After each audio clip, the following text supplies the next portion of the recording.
Why, hello everyone, and welcome to the stream. This is Otaku Showboat. Today is Tuesday, March 21st, 2023. Oh boy, as of yesterday. Welcome to spring in the Northern Hemisphere. Finally the season, in all official contexts, now changed over. I wish the weather was a little bit more seasonal. It's more seasonal today than it has been past couple of days. It has been unfortunately unseasonably cold lately.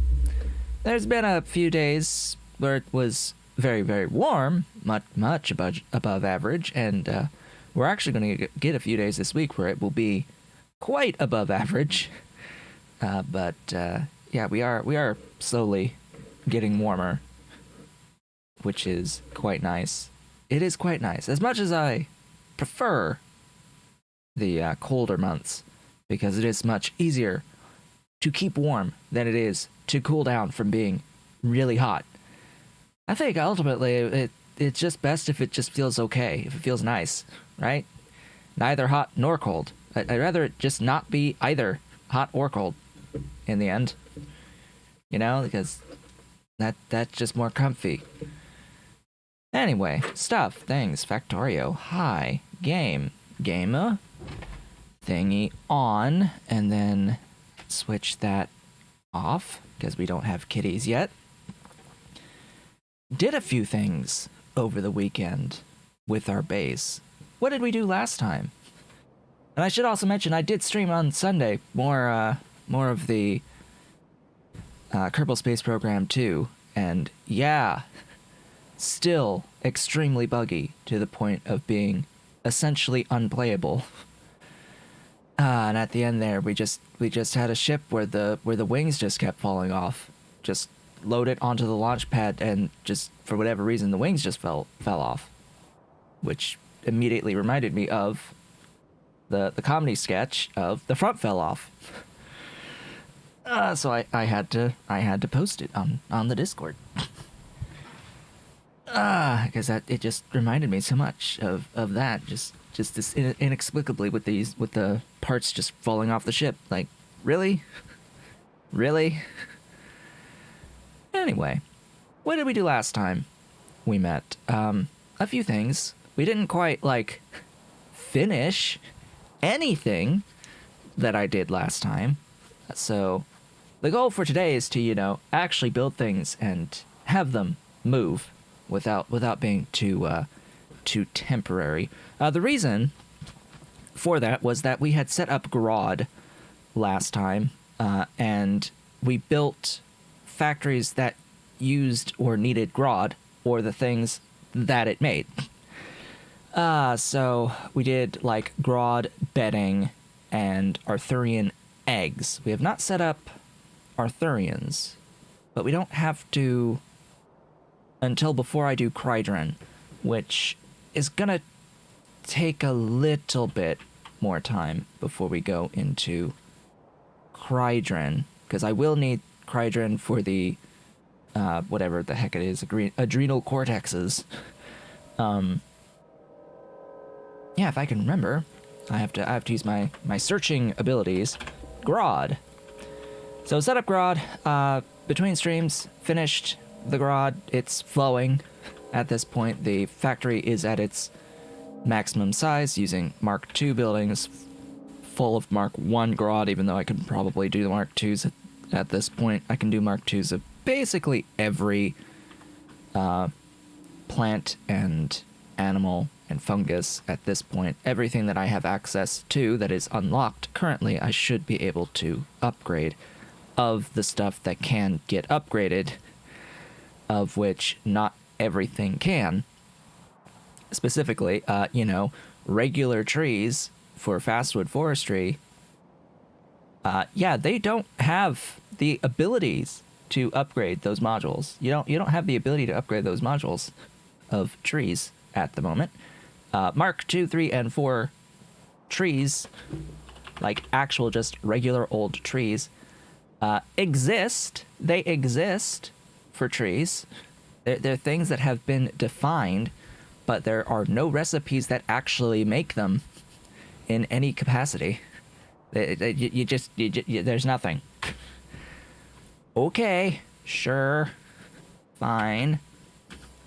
Just completely missing for trees. So yeah, we did that, and because I now have that, that means I now also have bedding, which now means I can make anything I want that uses bedding. I can do all of the recipes that use bedding now, if I want to. So yeah, we did the bedding right across from the Grodd and set up the eggs, which now that I have the bedding means that the eggs are now moving, and it's glorious and it's all filled up and I can move on with my life, essentially. It looks like I do need a few Arthurians for those that I may not be carrying with me. So between streams, besides finishing up what we did last time, getting those factories online, I have done a few extra things, and things have happened with the turd upgrade system, continuing to happen with the turd upgrade system. It will apparently be posted tomorrow, it was supposed to be today, but it's been pushed back a day. I will also note that I am now running a new update to Pi post processing, which, by the way, fixes the bulk rail loaders technology prerequisites. Cough, cough. So if you've not been able to take the bulk rail loaders tech because it's been locked behind Logistics Science 2, the update to Pi post processing that is on its way and that is available to download from the Pi community Discord, currently in beta form. It fixes this. Thank goodness. Hey, I knew it was a post-processing thing, but just couldn't really identify exactly where it was happening. I guess it was in the cache files. that was causing issues or something along those lines. So that's fixed, thank goodness. It also fixed some tech costs of a few things like the nanobot range and speed upgrade 4. Yeah, that was very relevant. So I now have those techs taken. They were like 36,000 science points, and that went back down to like 400 each. So yeah, those were nice. As for tech upgrades and things that have changed, things that I have now selected, I will say that the person who had done the spreadsheet originally has updated their spreadsheet that went over a lot of the efficiency calculations and costs of these tech upgrades. I will say right off the bat that I absolutely fundamentally disagree with a number of their selections that they would choose, as well as some of their comments just related to tech costs just inherently. This person, Shadow the Age, set up essentially they set up a YAFC base to make science through Pyrrhic victory, which I'm uncertain, because that's really all they said. They didn't actually have a full list of all the texts that were included with that. So I don't know if they were just exclusively looking at Pyrrhic, because there are optional texts and there are additional factories that you need to make for other things outside of science. I know this is just this mind-blowing concept that you actually need to make things to even make infrastructure that aren't actually involved in science. And you need to make factories to produce more of stuff so that you can even make modules in the first place. I know it's just this weird concept, right? That you may need more stuff of different kinds than what you only need for science. However, despite methodology issues behind how they're doing their calculations, I want to point out it takes time to build a factory. It takes time to, actually build stuff in this game. Can I just point that out? Because that seems to be like a fundamental concept that's been constantly ignored, is the idea that you have to actually build the base, right? And there's this argument that's been made that the costs of the turret upgrades are excessively high, and that you shouldn't get them because they're somehow more expensive to get the technology than it is to, not. And my fundamental argument against that is, well, you have to actually build a base at each tech level. And I think the vast majority of people who played this are going to finish every single technology at their current tech level and still have time left over of not actually processing science before they are able to progress to the next tech level, just because of the amount of time it takes to build each and every factory that you need to build to get to the next tech level in the first place. And I think that this concept has been fundamentally ignored in the recommendations made through this spreadsheet. So essentially, any argument of any technology being too expensive of these upgrade techs, all the way through utility science, is a moot point, because you're going to have enough time for those techs to happen anyway before you advance to the next tech level.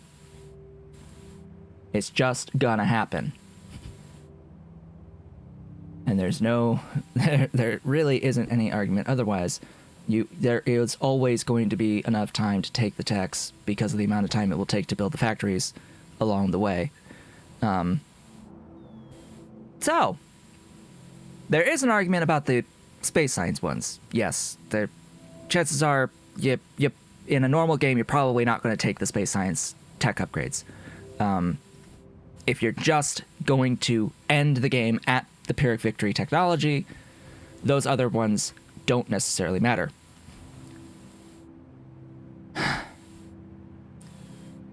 Because of them costing stuff when you could be otherwise spending your time actually winning the game. That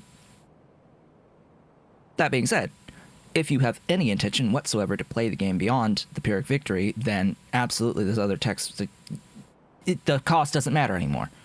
You're building to a set production level at that point rather than to a specific technology. And the moment that you are considering building to a specific level of production, any cost for technology just goes out the window because of the amount of time that it's going to take to actually build to that level of production. So, yeah. That's a thing. Well, the point is that this argument is being made even with the reduced costs that it's currently at. Like, that spreadsheet still has, like, utility science technologies where they're saying that it's better to just not take the tech, and I'm like, no. Like, no. Like, that any argument pre-space science that you would just skip the technology for whatever reason to have access to this system is just wrong. It's just wrong. On a fundamental level, it's wrong. Objectively wrong. So, that being said, I have made selections. I don't think there's really anything that I would reset of my selections at this point. There's only really one that I would consider, and that is Grodd. I selected the first option for Grodd, but there was a point made that on the spreadsheet that actually smart farms exist, and therefore none of these upgrades matter in the late game because you're probably going to be doing smart farming of Grodd anyway. Oops. Oops, I guess. Probably wouldn't have selected this had I actually thought, oh, hey, maybe I'd be doing smart farming of Grodd at the end game, which I have every intention of doing all of the smart farming of everything in the late game. So, yeah, oops. It is of benefit to me now, but it will not be of benefit to me at the end of the game. What would have benefit over the entire game would be heavy water production. Yeah, get it. That is, and removing the water from this, like, whatever. But yeah, this one would probably be the one that I would ultimately take. This option 3 on here.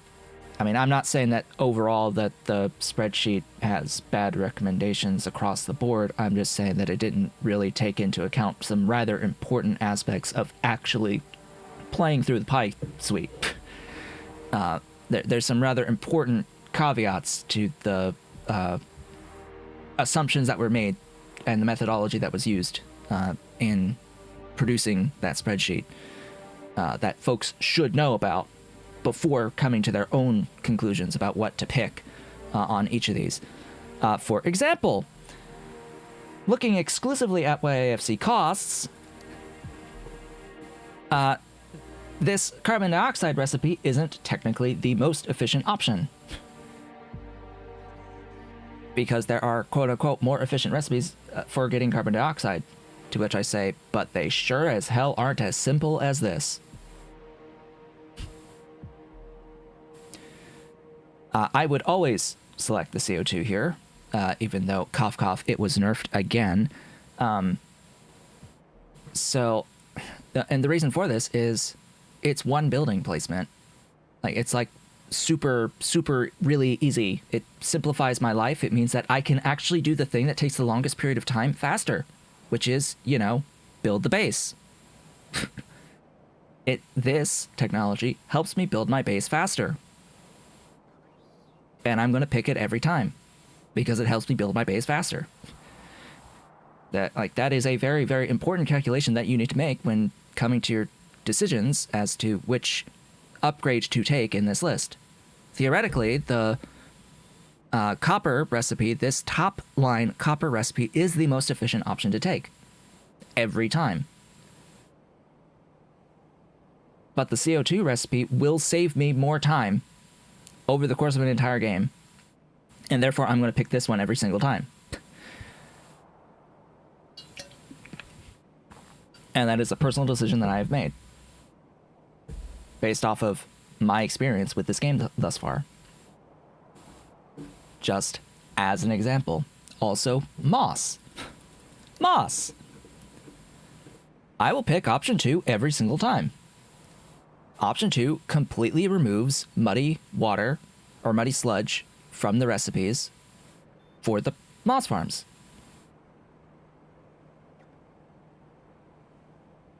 This is technically not the most efficient option. Most efficient option is chlorinated water. Most efficient option is chlorinated water. Gives you the biggest boost to your moss output of a thing that you need a lot of over the course of the game. But you are adding complexity.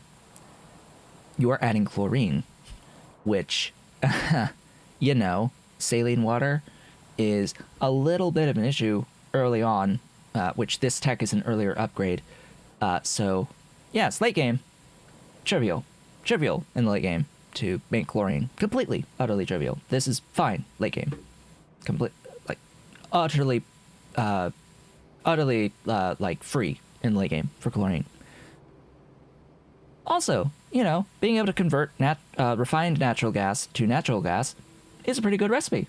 It's pretty good to have that ability. And this is an option. This, like, all of these are good options. They're actually good. There are arguments to be made for all 3 of these recipes. Why option 2? Why option 2? Because it allows you to make moss more simply than otherwise. Because now, moss, if I can even find my plan, now at this phase of the game where I have access to sand extractor recipes, allows me to make a lot of moss without having to do sand sorting or soil sorting. Soil sorting is super complex, full of lots of various, like, you have to sort through everything, you have to filter everything. This is simpler than what I could have otherwise done. And it's nice to not have to add soil extraction to get muddy sludge for these recipes. It completely eliminates the actual soil extraction and muddy sludge part of this equation. That saves a bunch of factories. It saves a lot of factories by doing that. And yes, of course, I could do a more advanced recipe than this, but as it turns out, I don't like the limestone version of this recipe, even though it does have a bit of a higher output, because that's the factories to make limestone, it's an extremely slow recipe. So if I want to make the limestone on site, it really magnifies the actual size of this build. I have built this between streams. I have gone and I have built this factory. Previously, I was using, like, space all the way up to here on this factory, producing up to 120 moss per second. Pretty much using, like, the entire space here of this square. Now, synergizing with Moondrop CO2, I have a build that essentially converts iron to moss. that is much smaller than what it replaced. And I've deleted the other moss factories that I had in the base, the other two moss factories in the base. This is now my sole supply of moss, outside of the one spot where I've made it local. All the way down here, which, you know, this option no longer completely breaks existing builds either, because previously when it switched to regular water, it broke existing builds. Now that it requires nothing, it doesn't actually break any builds. So, that's a thing. That's a thing.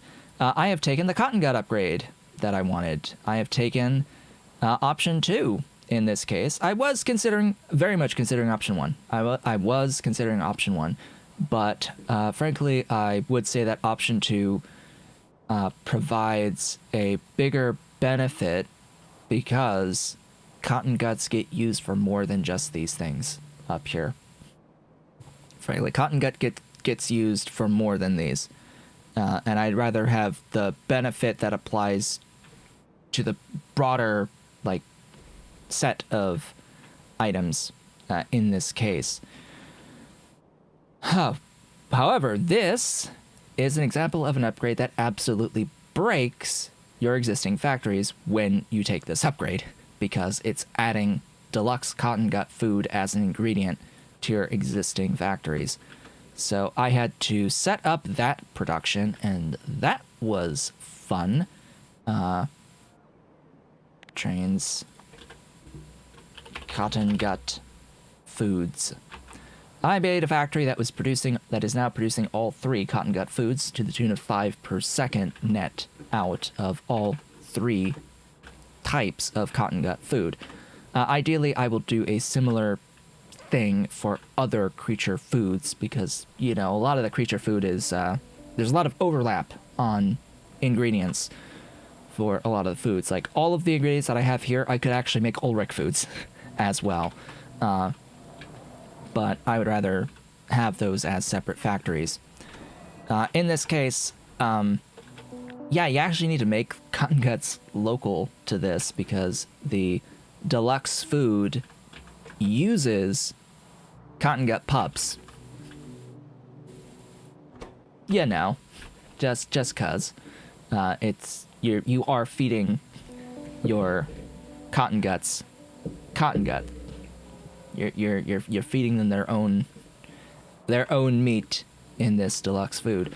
Now, this is still a massive boost to the overall output. Yeah, this is a massive increase to the overall output of the cotton gut factories. What I have not done is overhaul my cotton gut factory itself. The cotton gut factory is here. I have not overhauled this factory yet. So it's still using like the most basic of basic recipes. I've just brought in the deluxe food for this.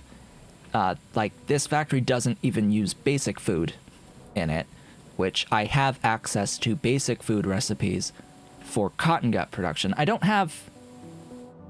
It's weird with cotton guts. At this phase of the game, at this current tech level, you have access to recipes that use the basic food for actual cotton guts, and you have recipes that use the quality food for the studs upgrades, but you can't actually use the quality food on cotton gut itself yet. It's a little weird. And I didn't want to overhaul that factory until I got Mark II cotton guts, which I now have. I now have Mark II cotton guts. I've got 7.6 thousand Mark II cotton guts. I've set up this little factory here producing 1 per second. In order to get the initial cotton guts, I went over here to this factory and put a few reproductive complexes doing the initial Mark II cotton gut production. I need to go and remove this, but this is where I'm making artificial blood. So I just brought in fetal serum, I brought in DNA polymerase, and I just belted over regular studs from regular studs, and now I have Mark II cotton gut studs.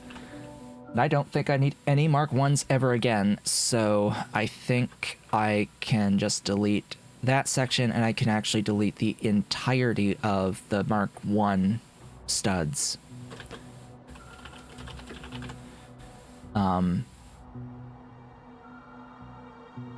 Yeah, I'm pretty sure outside of the Phase 1 breeding program, or the Phase 2 breeding program to get the Mark 2s, you just don't need these studs anymore at Mark 1. So I could just eliminate the Mark 1 stud production now. Because the Phase 3 is just going to use the level 2s, right? Yeah. You're upgrading from the Mark 2 stud pups to try to get the initial Mark 3s. And once you have the Mark 3s, then you're breeding exclusively among Mark 3s.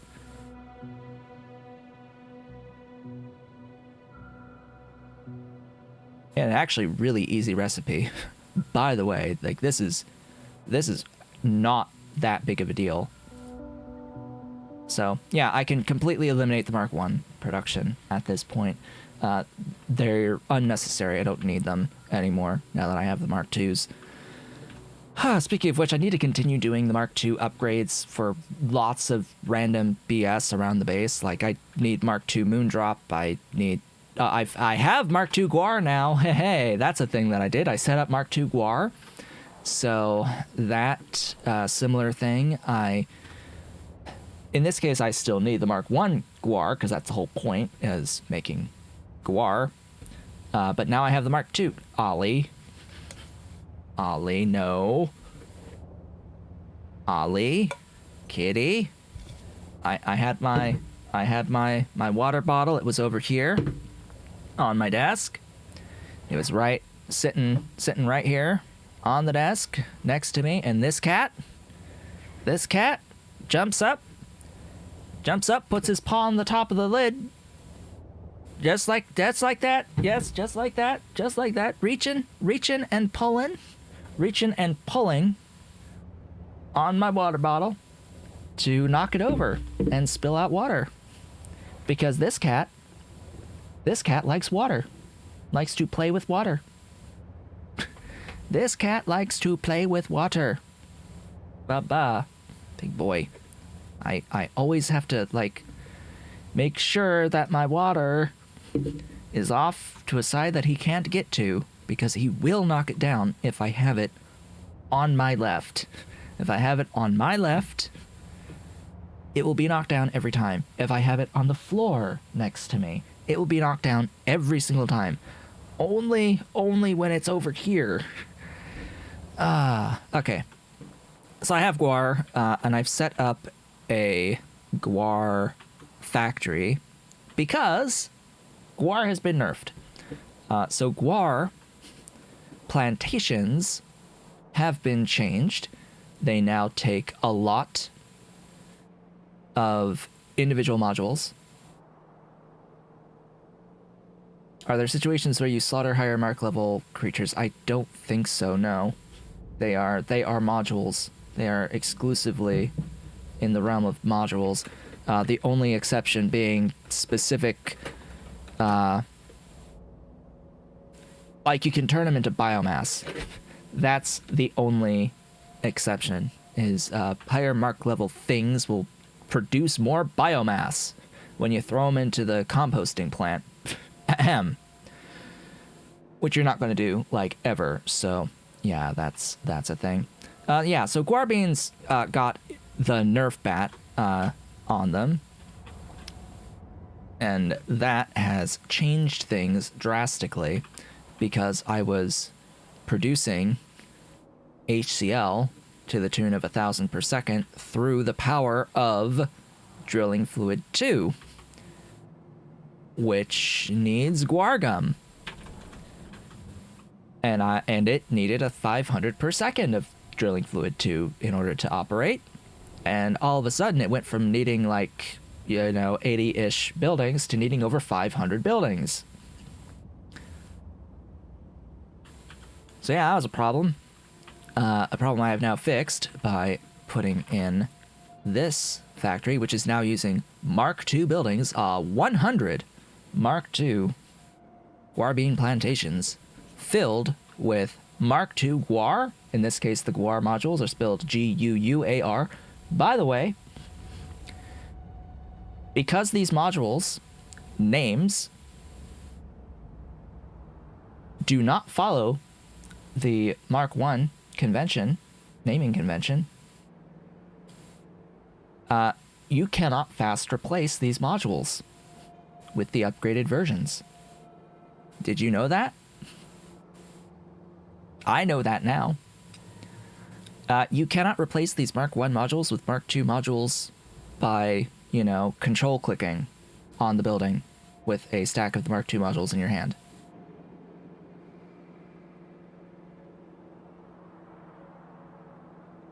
You have to manually replace them one at a time.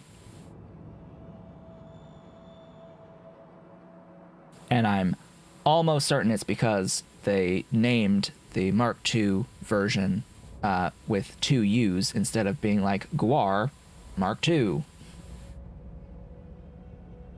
Despite the actual entity name being like Guar Mark II, it's not working for whatever reason.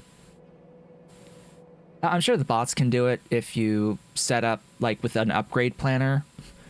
If you upgrade planner it, I think it works, but I was just lazy and just did it manually on, not here.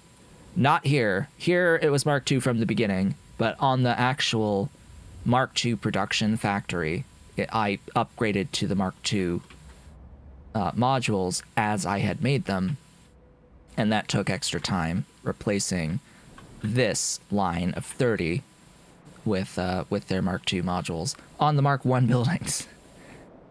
If you fix the typo, would it work? It's not a typo. It's like that on purpose because it's Mark II. There's two U's, and the Mark III version has three U's. It's Guuar, and the Mark IV has four U's on it. It's Guar and Guar and Guar. It's like that on purpose.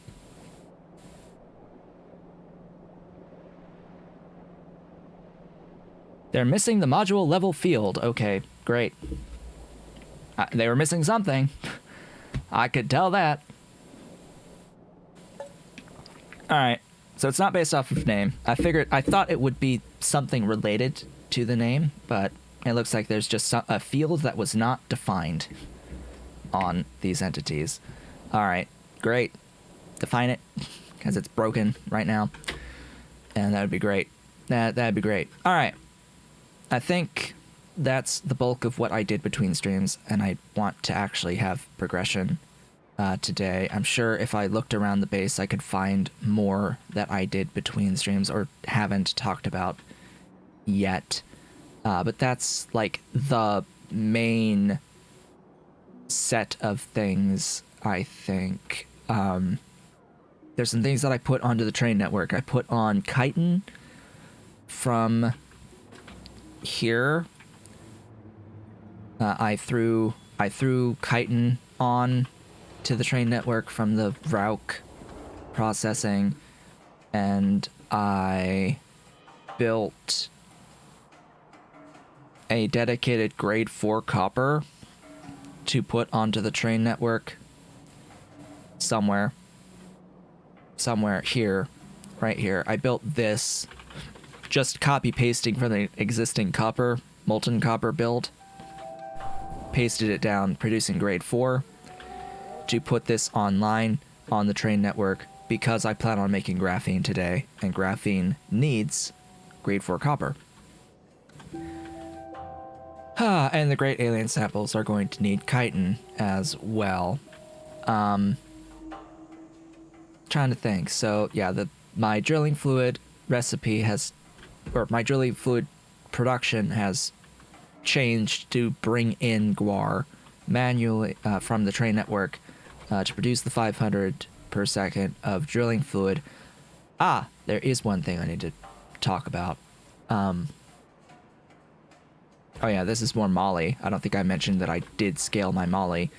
which needs to be scaled again because modules have been reverted to what they have been previously before all of this beta upgrade nonsense.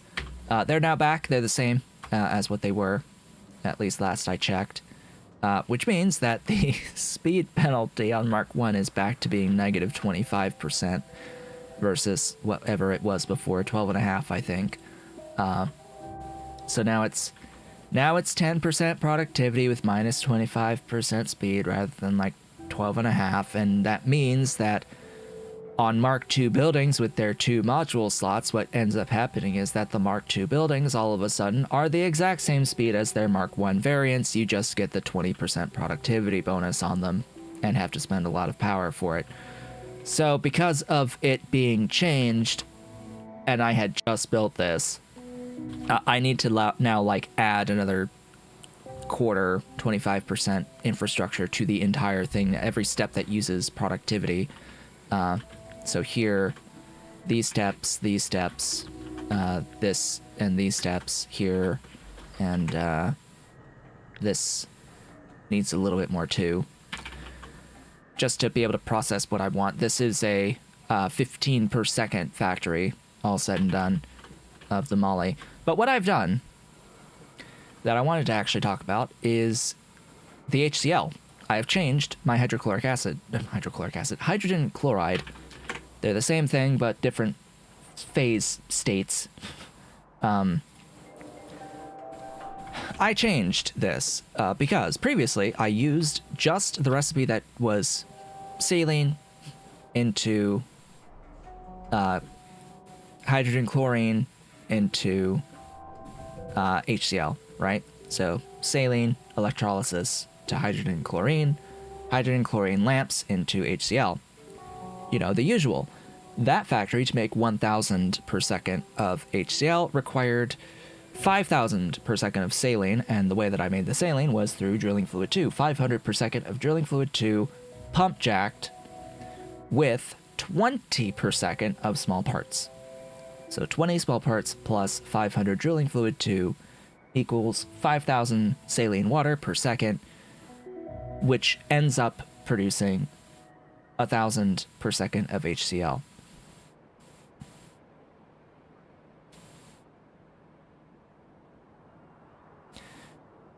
However, this tech level unlocked a new way of getting HCl, a different way of getting HCl, which I have built here. This factory also produces 1,000 per second of HCl. This factory uses 133.4 drilling fluid 2, 5.34 small parts, and 44.45 borax. Scaling down with time with productivity modules as we upgrade modules and mark level of building over time. It will use less borax. This is not a productive process, just so as we're clear. This recipe is not productive, like any recipe that produces hydrogen chloride. It also produces, 2667 tailings, if I wanted it. I don't want it, but no, not through this factory anyway. But it's there if I wanted to use it for that. Yeah. Frankly, this, because remember that borax just costs syngas. Borax is a syngas cost. But still, that's pretty cheap. That's really cheap compared to this. So take this, which, this breaks down, makes drilling fluid local. So just bear in mind, yeah, that would be if you were getting the drilling fluid built local through the most basic of guar recipe with over 500 guar buildings.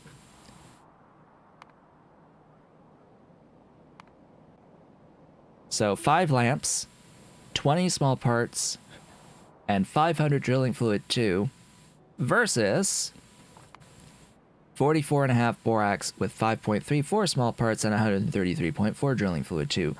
I'm going to pick this one, I think. It doesn't matter to me if the borax is considered more expensive. I don't think it should be, but yeah, this is the thing. This is not as painful a way of getting HCl, so I went with that, and that's what I wanted to say about that. Slowly upgrading these turbines. I did a few more. I've got like 37 on me. I can do it, but it's like I don't really need it now, so I'm like hesitant to go and like replace everything at the moment when I don't necessarily need the power. When I need the power, it's easy enough. I go over, I upgrade the things, and that is that. Is there anything else that I need to say about the base of something that I have done that is extremely relevant, that matters? I don't think so. Finally. There's a few other upgrade things to mention. Fastwoods were changed. Now the option 1 gives you the ability to get an extra unit of fiber from the raw fiber recipe. This is actually really good, and I would always now suggest taking option 1 from Fastwood Forestry upgrades over anything else. The selective cutting heads that I have still reduces entity count significantly. It's just that it's not going to be as impactful as literally reducing centrifuges that option 1 provides. Fowagi. I have made a selection for Fowagi. This is one of those ones where I think there are multiple good options. Acid gas exists as a recipe from Fowagi and sulfur and oxygen. Previously, this was just Fowagi and oxygen, but yeah, at my suggestion, because it was extremely powerful, sulfur added to this recipe, and it's good. It is still good, even with that sulfur cost, because guess what? You can get sulfur out of Fowagi. You can just make sulfur directly out of Fowagi. Option 1, you add nitrogen, improving output. Fawagi's a really high output system anyway. I don't really...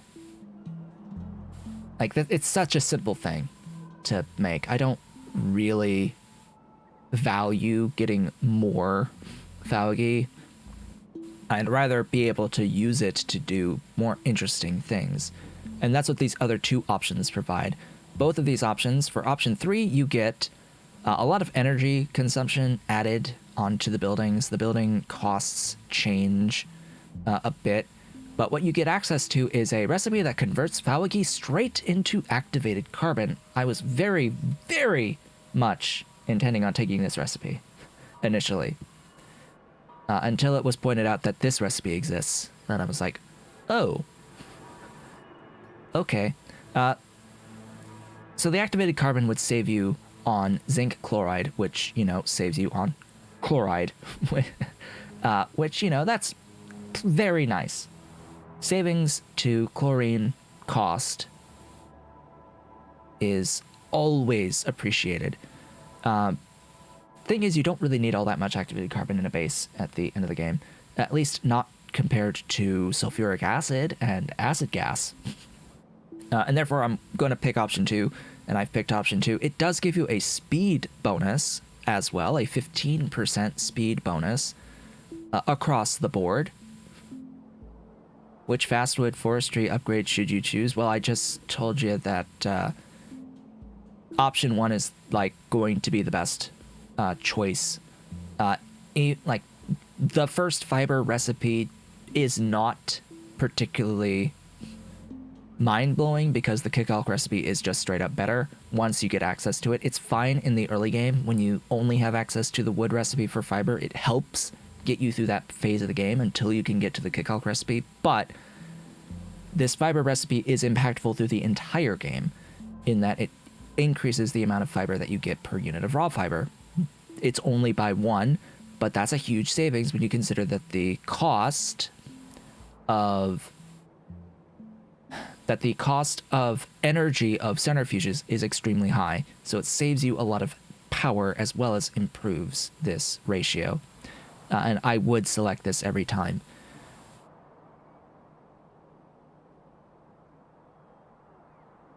And this is in the most recent version of the beta. So if you don't have this option, go get the most recent version of the beta, because that's what we've been going over, are changes that have been made to the beta thus far. Tomorrow it'll be released fully to everyone through the mod portal, ideally. So yeah, this is a fundamental shift in sulfuric acid production with this acid gas recipe. I was making sulfuric acid essentially through something like this already, through refined syngas. So basically what this does is it allows you to not have to make refined syngas to get into acid gas / sulfuric acid, which means you don't have to spend the stuff to make that refined syngas, aka syngas and methanol. So you could use your methanol for other things rather than this, rather than the sulfuric acid. And you can use your syngas for other things. You'll still need refined syngas. Yes, you still need refined syngas in the base, but you don't need to do what I was doing and making it exclusively for the purpose of making sulfuric acid. But in that process, there is refined syngas into acid gas, I think, or into sulfuric. I forget exactly. Where are you? Here. You're here. You are here. There is refined syngas into acid gas with sulfur. Sulfur plus refined syngas into acid gas. That's essentially what this recipe replaces. It replaces the refined syngas with thalgy, basically, and oxygen. I was getting the sulfur for this out of thalgy through atomizing thalgy. And if you go from that perspective with this infrastructure, well, all of a sudden I can get rid of all of this stuff, making refined syngas. We could just go straight here from thalgy and sulfur straight into this step, and then make whatever sulfuric acid that I need to make in here. And we need acid gas as well. Oh, and by the way, before you say anything, that this method is actually better than Aurum. Aurum, they're just not good overall. They are exclusively DMS producers. They're not good for the acid gas output. Never have been. Is there anything else that I need to mention? Yeah, apparently with the research upgrades, even when considering the actual scaling of tech cost increases, apparently option 4 is still theoretically the best option, despite the fact that you need the least amount of PyScience 4 at the end of the game. I guess technically this is more impactful than option 3.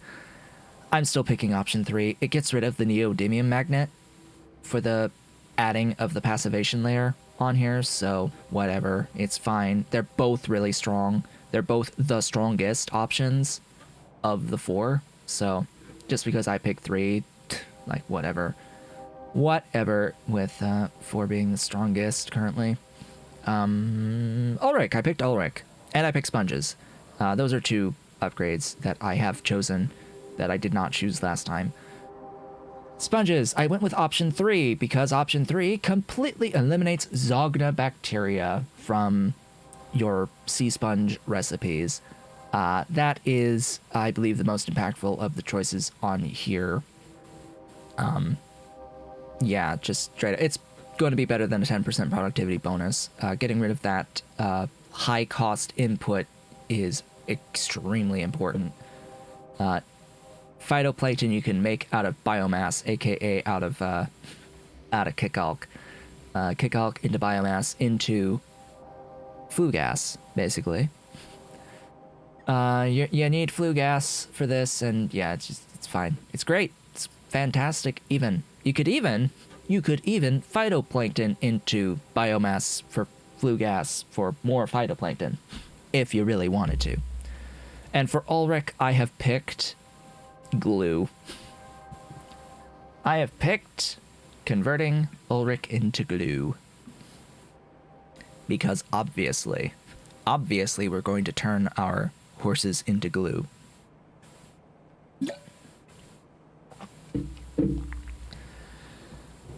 This recipe is not productive. It is still going to be the best way of making epoxy by a mile, even compared to the other recipes that exist that are productive to make epoxy. Even with Bob's modules, even with level 8 Bob's modules, this is still a better recipe overall through the entire game. For making epoxy, at some point I will replace my epoxy build with this. It saves so many annoying inputs for making epoxy. Saddles are too expensive, frankly, to consider using on option 2, and even though it is both a speed and a productivity upgrade in one, just not really worth it in the grand scheme. And adding manure and bedding back through these scraping bots. By the way, you need there's a typo here. You need an E. This scrape is the more appropriate term here. I mean, I get it, scrap manure and use bedding from the ground, but I think I think the visual of literally scraping it off the floor is more appropriate in this case.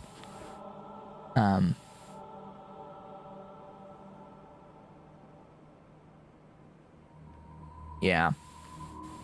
So even that possible return for bedding and that added manure output, it just nah. It's you use Augs for manure primarily. And I think that just about covers it on the stuff that I picked that I hadn't picked before on here. Vrauk are productive. Ziffo is option 1. I did end up going with option 1 on the Ziffo. Micro org mine apparently, like, option 2 I think was the better option to pick, but I just went with option 1. I don't care. It's again, simplicity over efficiency. I just went with option 1 here. You do have to keep into consideration like simplicity versus efficiency. Always have to come to that decision yourself. All right. We're going to make graphene rolls today, but we're not going to start with graphene rolls. We're going to actually start with 2 things before we'll go into graphene rolls. One of which has nothing to do with graphene rolls, but I need to make anyway because it's very easy for me to make it, and I need it. I need it as soon as possible for my plans going forward. And that is a phosphate glass. I must have phosphate glass as soon as possible. The reason for that is phosphate glass is a necessary ingredient to make specific creature codices. No, what else to say? I need this to make Krydron. I need this to make Dingrit. I could be making Dingrit now, but for the fact that I don't have phosphate glass. I could be making Krydron right now, but for the fact that I don't have phosphate glass. Actually, I do have Krydron. I have 4. I thought you needed phosphate glass for that. Anyway, phosphate glass. Which ones again? Because apparently it's not Krydron. Apparently I have some now. Phosphate glass. This phosphate glass. Which samples? Dilmos, Dingrits, and Skrondrix. That's what I need you for. And eventually Schrodinger Antelope. That's the main. That's the 3. So no Scrondrix, no Dingrit, no Dilmo. I need Dilmo. And I, at some point, will need Dingrit and Scrondrix, but I need Dilmo. And I can't get it until I have phosphate glass, so that's happening now. Right the hell now. Okay. What else can I say? While I'm heading out there, the Simics have been overhauled. Intense Transmutation 1 through 6 have been incredibly overhauled on what they make. I mean, realistically speaking, the first set of options haven't changed too awfully much, but Quartz option now provides you with glass cores, which saves silver in your base. I don't know about you, but I find that to be particularly intriguing.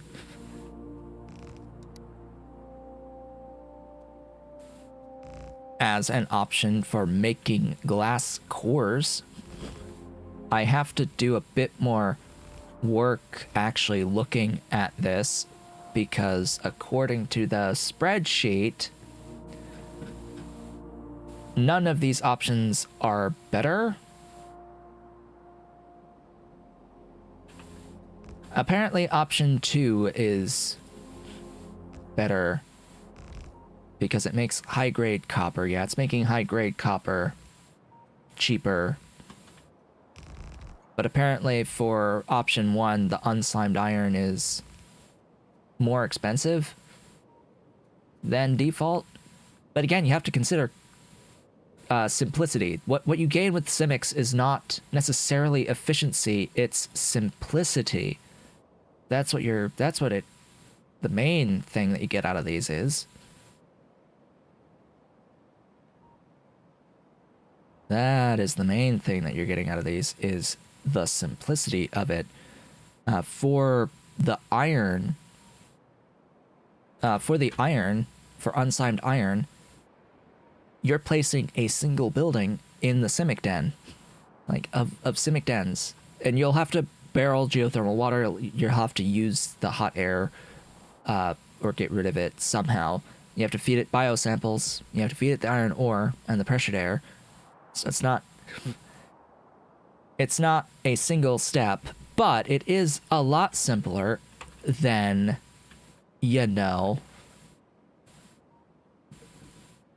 all of this. It is simpler than all of this.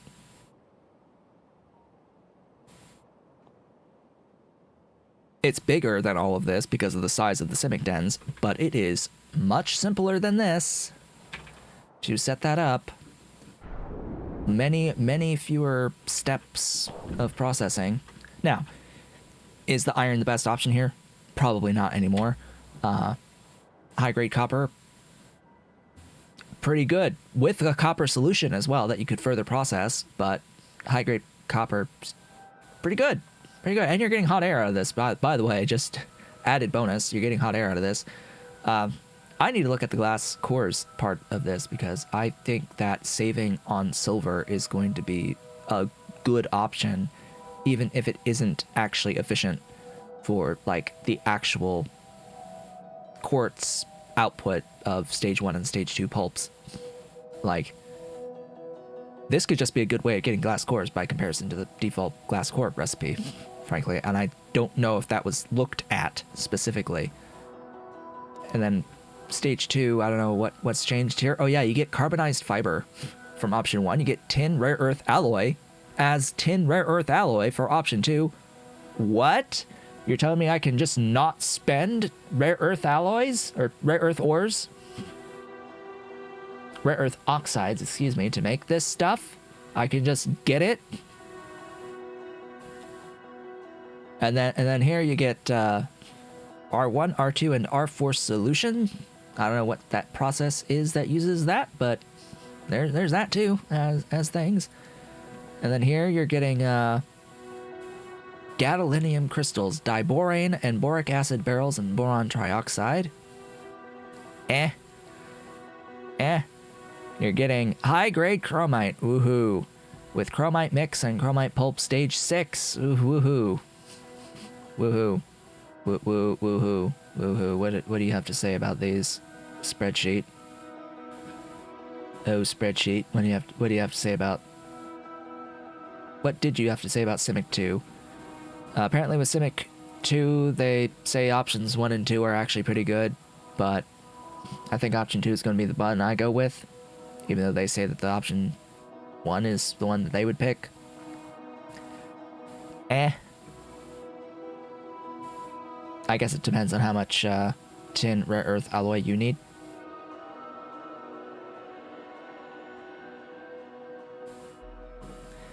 Option for number 3, they said that everything is better on the default recipe. I think I might agree this time. Although, God, molybdenite dust, yeah, this sucks now. This utterly sucks now. On Simic 3s. Yeah, I'm just gonna go out and say, Intense Transmutation 3 just blows. The originals were better on that front.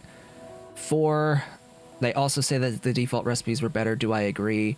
Bio ore isn't that ideal, nor is bio oil.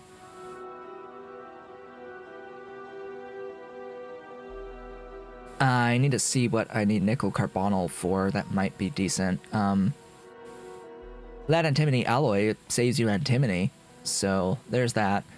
Bearing in mind that you are spending some bio ore for all of this, and you're getting bio oil. You're getting lead acetate as well, which helps a bit. I'd say if all of these maybe lead as an option, but they seem pretty weak. Stage 5, spreadsheet didn't even look at because they considered it too expensive for stage 5 and stage 6. Bear in mind, stage 5 I think is utility science.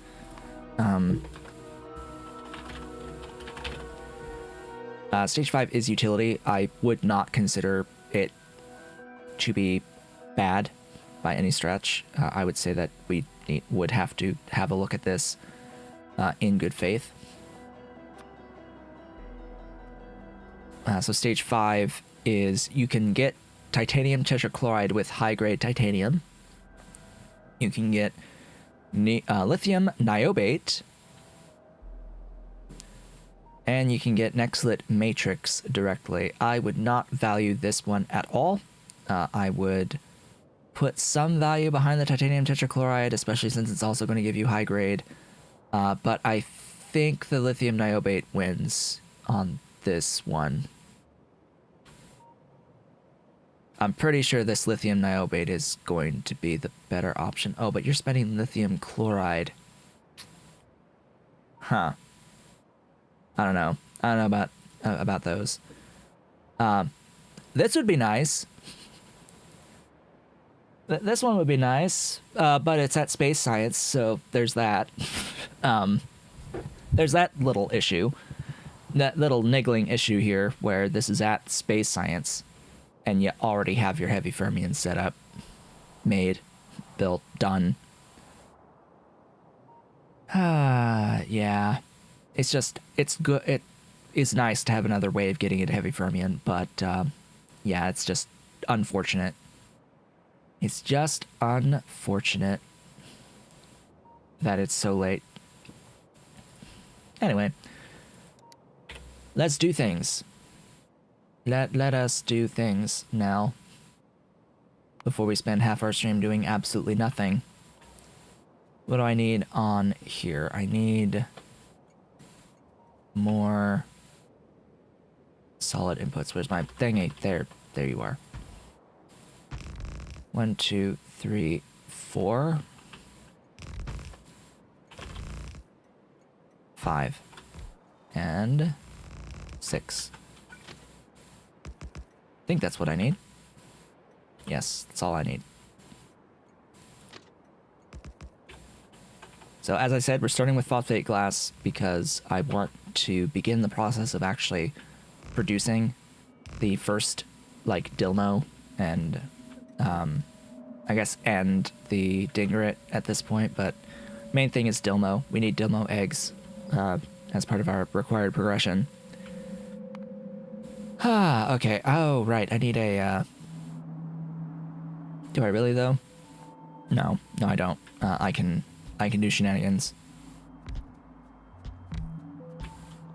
So I shall do shenanigans. Meow. Why is Ollie meowing?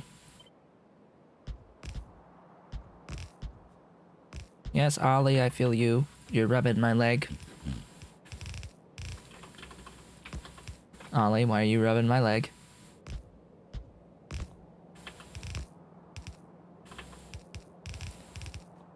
What do you want? What do you want, Ollie? Where'd you go? There he goes. Kitty. Hi. Hi, Ollie. That's a big boy. Oh, you're so heavy. You're so heavy. Mwah. You're so heavy, big boy. Yes, he's such a big, heavy baby. Ugh. Yeah, it's your big boy. Your big boy. Where's your sister? Where's your sister? Where'd she go? He's a big, heavy boy who's been shedding. They've both been shedding lately. Alright, I need to, stone.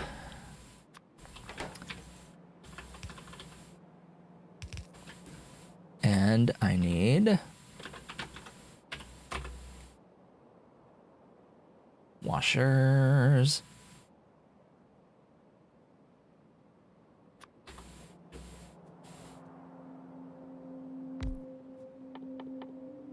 Ta-da! You are able to process 1 per second.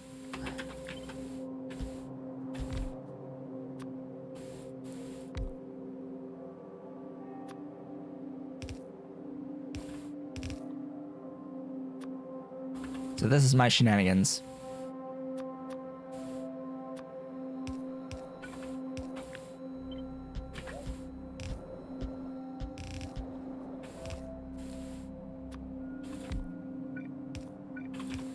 Done. Voiding. Voiding stone without having to bring in a solid fuel to void the stone.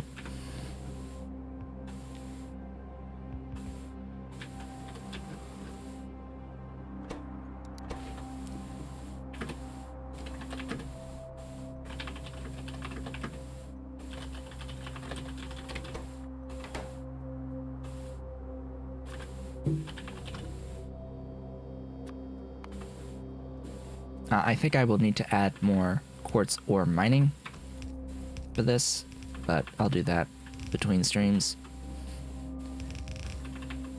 This isn't of immediate need within the stream. I just need it soon. Very, very soon. This will be...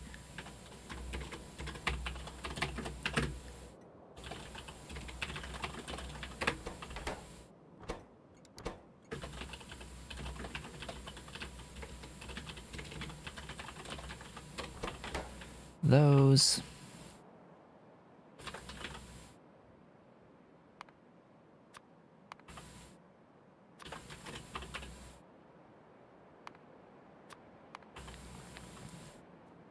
Okay. That's our crushed quartz. Bear in mind that there is a way of getting into crushed quartz.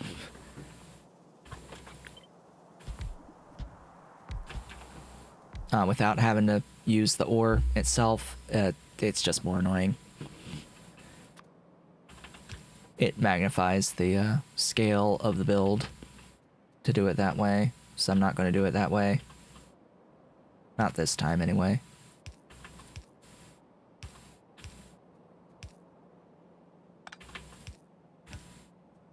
I'm also using Mark 1 buildings because it's more efficient to use the Mark 1 buildings with efficiency modules.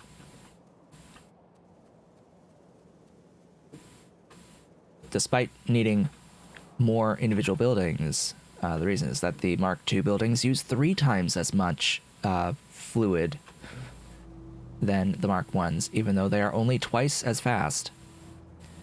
It's extremely annoying that that is the case, and yet that is the case. I have taken issue with this from the start, essentially. The amount of fluid consumption should absolutely scale with building level to the exact amount of crafting speed that you gain by percentage. You know, like most every other building. But whatever. I'll just go with this.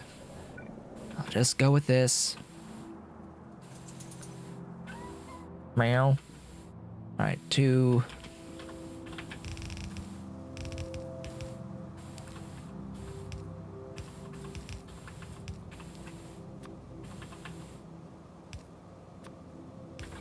Actually, I'm not even sure about that. I don't know how regular buildings scale with their power. I think mostly it's straight up double, but I have to look. What happens here? Do we go from 1 to 2? We go from 1 to 2 to 3 to 4 on the power. Yeah, so I think in the past it wasn't exactly a 1-to-1 scaling or like linear scaling on the power draw. Yeah, you can see on the chem plant, it's definitely not a linear scaling from Mark 1 to Mark 2. You times 4 your power draw going from a Mark 1 chem plant to a Mark 2 chem plant, even though you only gain twice the speed, and then to from 2 to 3, when you go up by 1 crafting speed, you go up by 1 megawatt. Wonderful. I think what happened here is that chem plant Mark 1, I think, used to be 2, and it got brought down to 1 at some point in the development. Because the Mark 2, 3, and 4 scaling makes sense. But I think Mark 1 got brought down by a megawatt, and the other buildings just were forgotten to bring them down as well. There's a lot of examples of just forgetting things.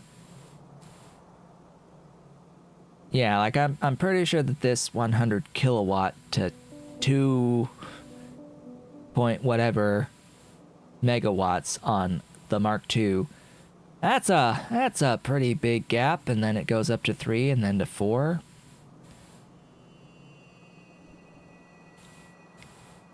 Weirdness.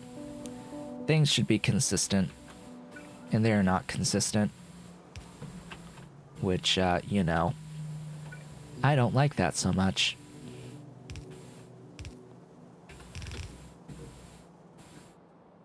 Things should be consistent.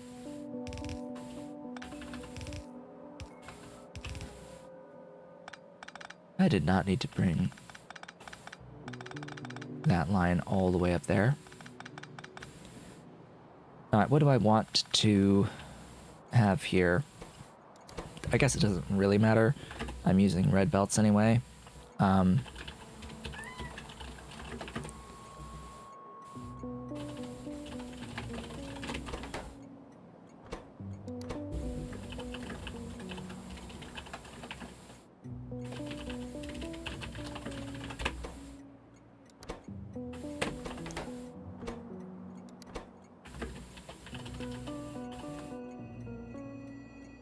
What are these again? Phosphate rocks.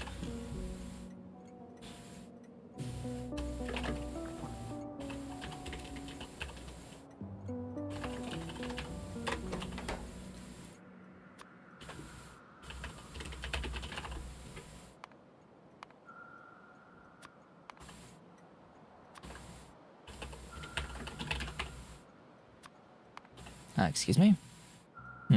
Interesting.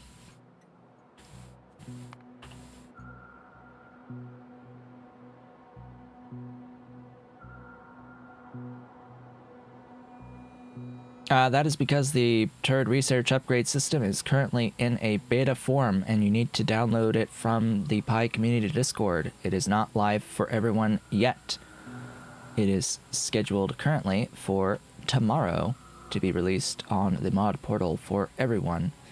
Although everyone can join the Pi Community Discord and download it in its beta form right now.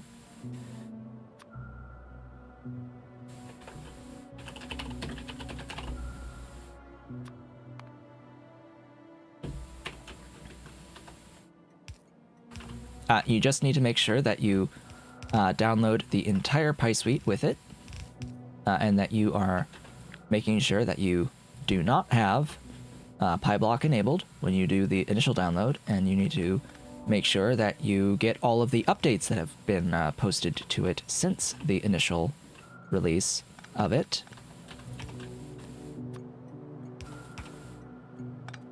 There's I know there's a few caveats to these things.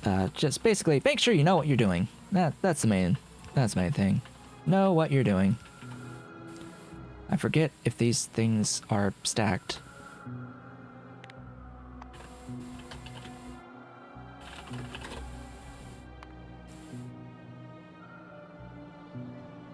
Phosphate rocks are stacked.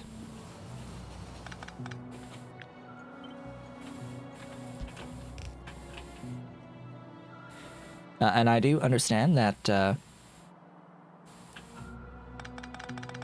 when this is released, for people who have had their game running and choose to add this into an existing save, it won't break your existing factories, but it will have some doohickeys. Oh right, this is stacked. I needed to unstack you as well. It will make some balance changes.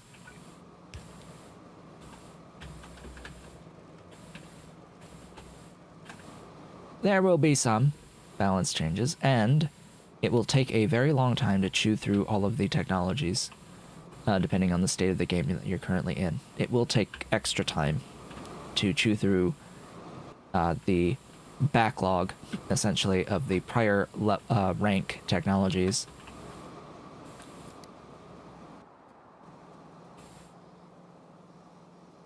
Because they are on the expensive side. They are not top first priority picks most of the time. Just because of how long it will take to chew through the individual recipes, it's going to be better to access other technologies earlier in the tech level, even though it is highly likely that you will eventually chew through every single technology before you advance to the next tech level. It's just a matter of prioritization. What do you want when?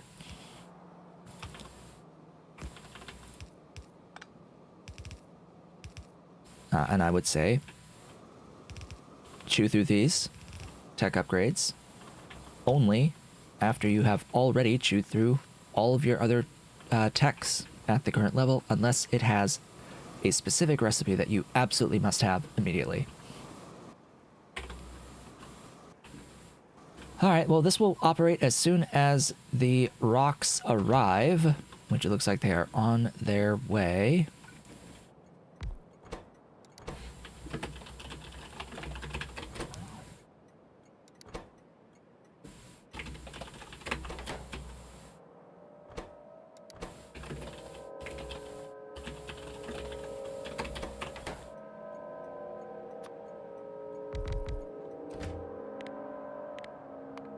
No, one. Limit to one.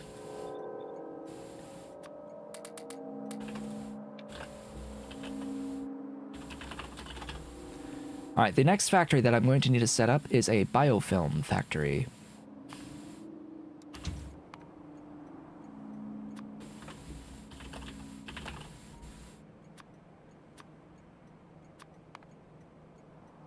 And I need biofilm for the graphene rolls.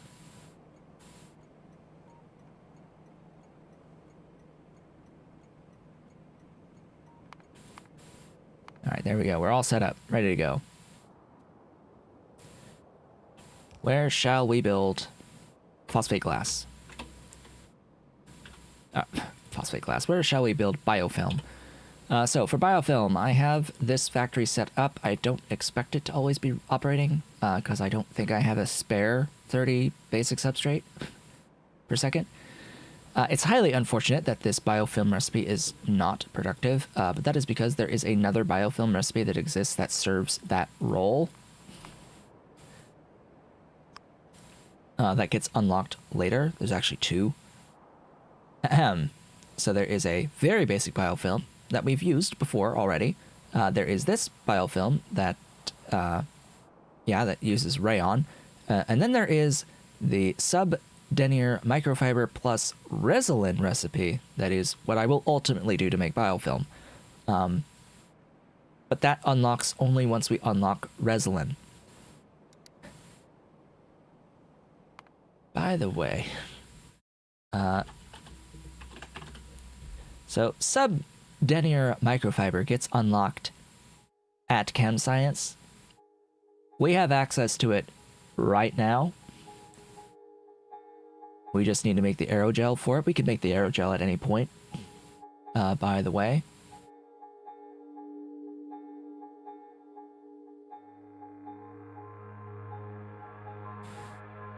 You get access to a filtration media recipe that uses sub-denier microfiber. I intend on doing this for filtration media. In fact, I need to do this sooner rather than later.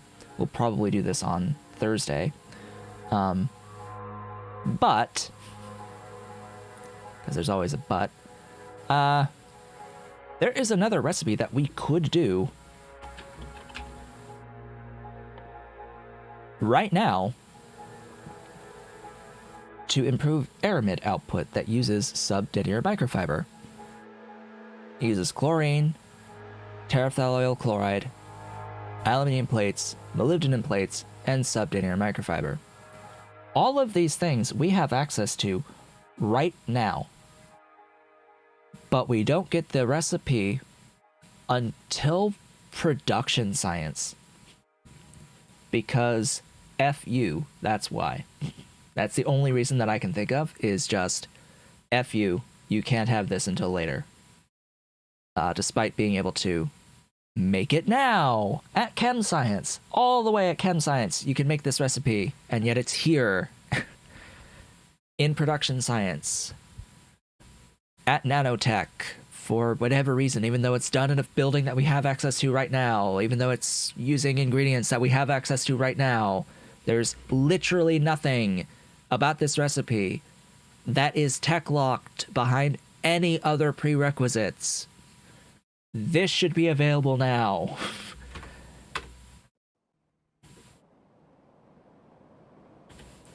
That specific recipe should be available now, and yet it's not, which sucks.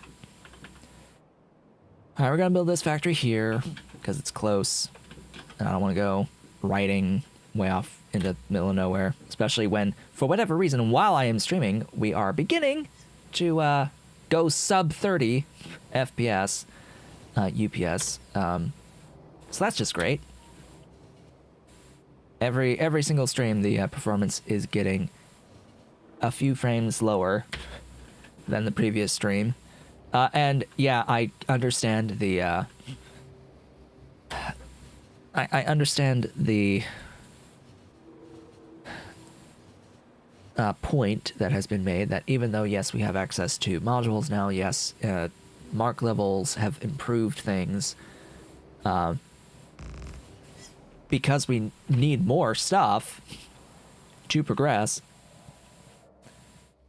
these bonuses aren't having a like net positive impact at the moment. And that is true. It is hard for modules to give you a net positive impact when you only have vanilla level modules, and the speed scaling is such that you actually still need mark level 1 building counts to get productivity bonuses.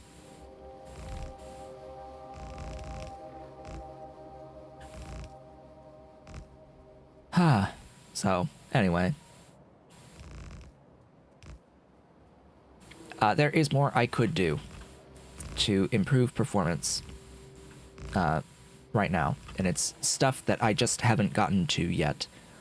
In particular, there is a lot of PyAlien Life stuff that can be made smaller now. I'm just slowly getting through it. Like, I've done it for Moss, and I've done it for a few other things. It's just that I'm having to balance growing to advance tech levels because I'm trying to get to purple science as quickly as I can, versus trying to spend time reducing the existing scale.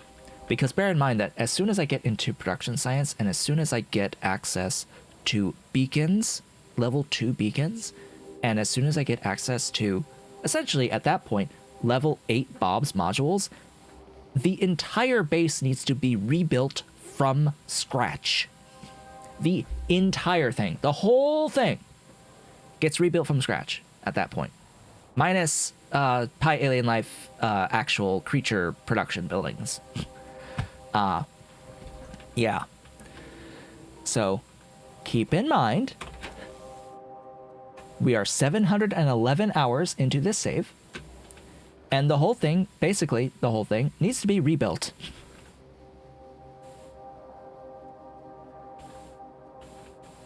And that will be the endgame base at that point, yeah.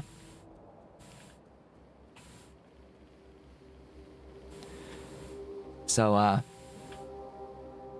and not only is it going to be rebuilt for beacons, well, it's going to be rebuilt around the concept of there being beacons, but the beacons that I'll have access to at production science are not the final beacons that I'll have access to, because it'll only be level 2 Bob's beacons. There is a level 3 Bob beacon that I will get access to that will be even better, and that will also change things quite a bit, but it's only at that point where the effects of speed can be applied at a much greater scale, and that will have an enormous impact on the ability to reduce the entities in the base. Where we will literally have factories on that are currently a massive scale that will essentially be able to be reduced to like one building. You know, when we can replace something like this with one building surrounded by beacons, performance will improve. That was my alarm to indicate that we are in fact now halfway through today's stream, which is just fantastic.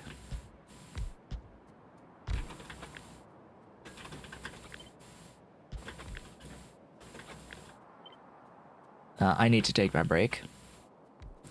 So when I come back, I will quickly get through this biofilm build so that we can move on to the actual graphene roll build. And if I can manage to get through the graphene roll build quickly enough, which I doubt, it's a bit of a stretch, we'll set up great alien samples, because I need those sooner rather than later as well. Because there are creatures I can only make when I get great alien samples. I think Dilmos are one of those.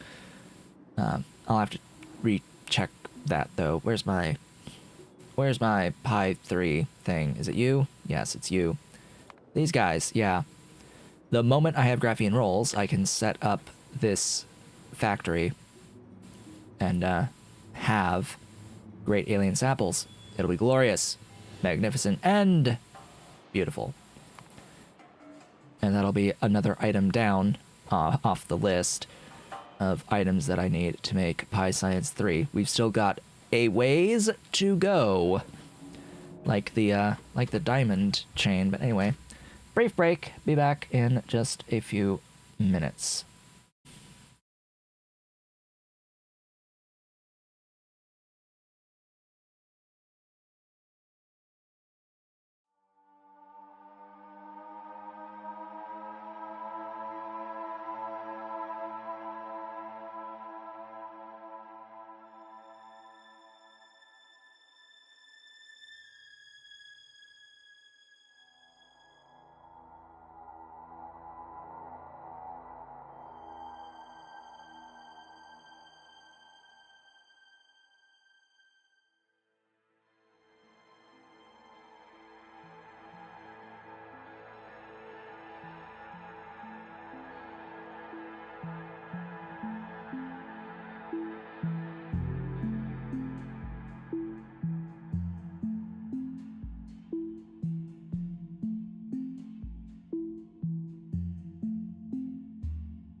And I have returned with Dolly. Welcome back. Yes, I got Dolly. I caught the baby. I caught the Dolly, brought her down. Yeah, baby girl. She's a purrin'.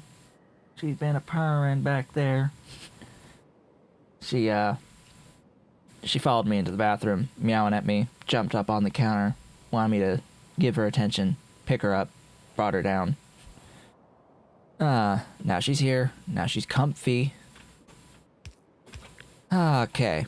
So, as for the question of how close am I really to purple science at this point, it's difficult to fully answer that at this point, just because I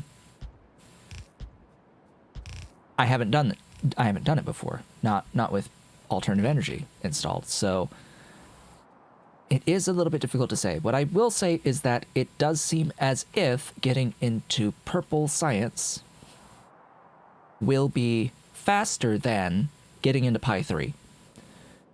That's what I will say, is that it does seem like the things that I will need to do for purple science are things that may be faster to do than all of the setup needed to get into Py3. We will need to add Fat-Eye as a creature. And I haven't fully broken down everything else yet, but it appears as if that may be the only creature that I'll need to set up to get into purple science. And most of this is setting up factories using things that I am already making. Most of it, not all of it, most of it. Gadolinium is new, and a new chain. So I need to keep that in mind, that we have this new chain of gadolinium that is based off of, like branching off of, rare earth ores. And there's also carbon fiber in here as well, from this carbonized fiber that's going to be a new chain. There's a couple of like newer chains in here, but they're like using things that I already have by that point. What about blue circuits? They are in here. They are a thing that I will need to make. They are on the agenda. They are a thing that I need to make anyway. It's not exactly... so they are a thing that I will be making to get into an upgraded module at that tech level. I don't see... Circuit 3s are not a thing that will take a ton of time. All things considered. Outside of neuromorphic chips. I mean, there's that, but... again, when I unlock neuromorphic chips, I can make neuromorphic chips immediately. I don't have to make anything new to make neuromorphic chips. I don't really need to make anything new to get into the majority of the high-tech circuit parts. They're not necessarily making me do new chains for this stuff. And I will have access to this stuff. I may not have access to enough of the stuff, but I will have the stuff to make it, or the ability to make the stuff to make it. Like, we already did microchips for the circuit 2s. We already have optical fiber. We have the ability to get into these cooling systems. We will have. Kaido sand is the biggest pain point of circuit 3s because of the mutant enzymes. But still, regardless, circuit 3s are nowhere near as painful as the previous tech levels because you don't have to set up brand new chains for the most part, outside of Kato-san. That's like the only thing that is straight up new, with its own long chain of like propeptides and stuff, if you don't already have it by then. And that is just not something that you can really get around too much as you progress the game. There will be more and more and more of that type of a situation the further you get into the game. Those steps have been made to add more new stuff, I will say, because that was like my biggest, I wouldn't really call it a complaint per se, but it was the biggest thing that I had noticed prior to Alternative Energy, with at all points of playing through this game. Every single time I played through the game with Python's mods installed, I would always make this comment towards the end of the game. It's like, well, it took a really long time to advance to the later phases of the game, but once you hit the later phases of the game, it went by super fast. It would go by super fast, despite like the apparent complexity of the end game. Reason being that there wasn't really any real new stuff. It was a lot of copy pasting of existing stuff for scaling of existing stuff and doing different things with the existing stuff, but not to such a huge degree that you're like making something new from something new. Like the number of new chains or new things that we were making was significantly lower than previous tech levels, and it just would go by extremely fast. And that is still here to an extent. They have added more stuff. It will still take a long time to get through these things, but it will get progressively faster the further that we go. Just by its very nature of playing through this game. That is just how things go. Where was I? Where was I really? Biofilm. Hi, you get that pin back. Thanks.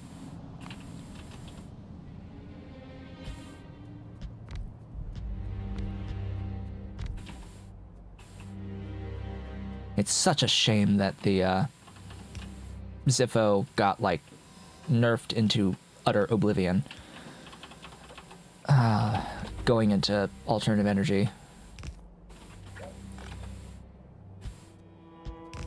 Specifically the shells.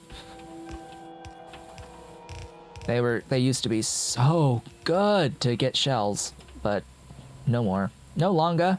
Is that the case?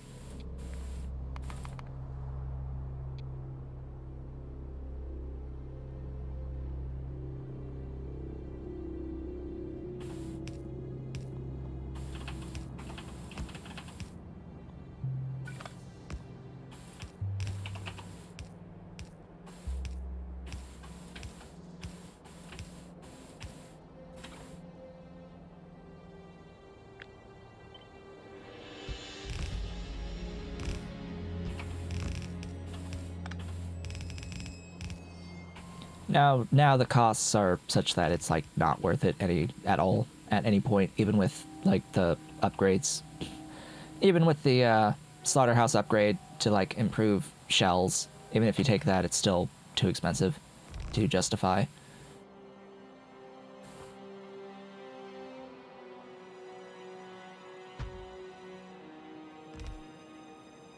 Is this 5 solids? It's 4 solids, really.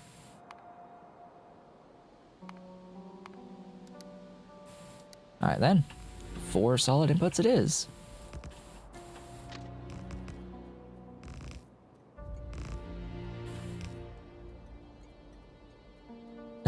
Yeah, will Helmut ever have, like, the whole thing of all the production blocks? Will it take up all of the usable space? I'm gonna clean this up at some point. In fact, I could probably just do that now.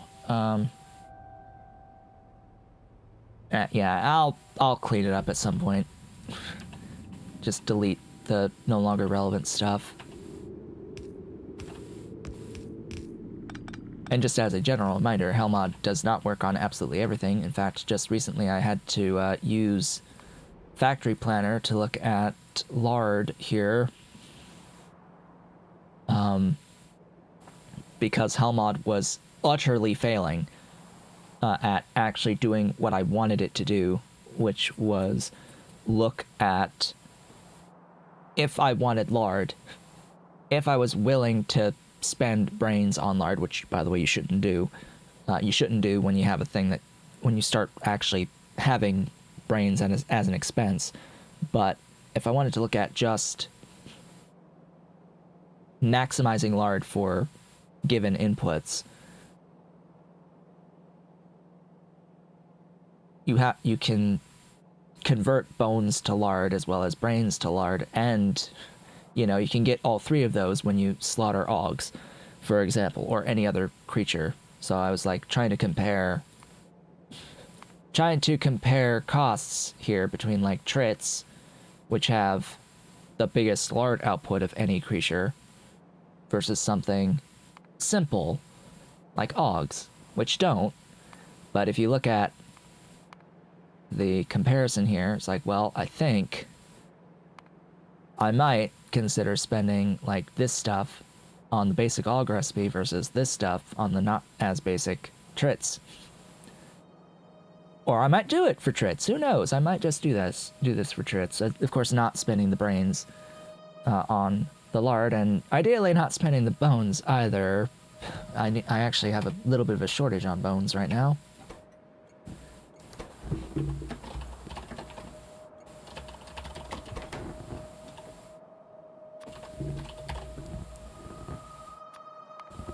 So, let's try to stop getting distracted. I'm very much getting distracted. Let's try not doing that briefly and actually build stuff. This would go by so much faster if I just built. But we spent a long time around here talking, having important conversations, but still mostly talking. Really? Connect. Connect! Power! Power to the everything. Oh, and water. Water? I hear water is good too. Water is good to have. And outputs. Outputs are good to have too. Yeah, sure, why not?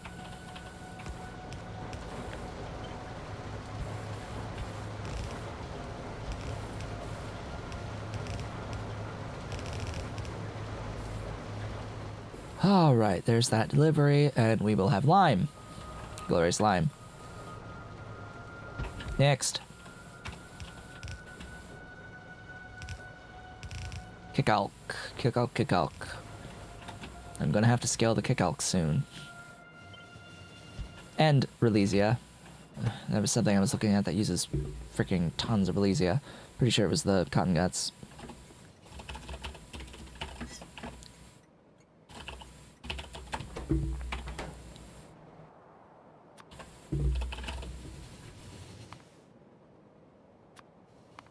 What was the thing that I was making biofilm for previously?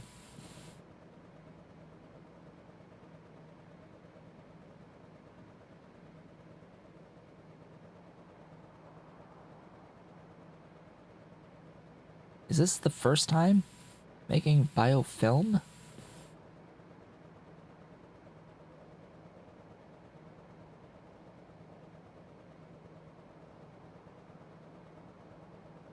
Huh.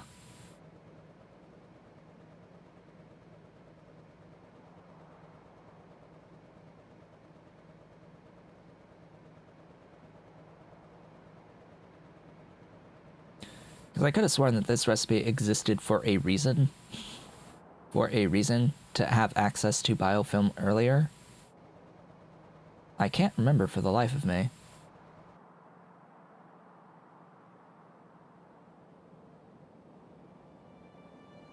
I guess it used to be used for something early, but it doesn't seem like it now. Like, I don't think I have a train. No, I don't have it on a train.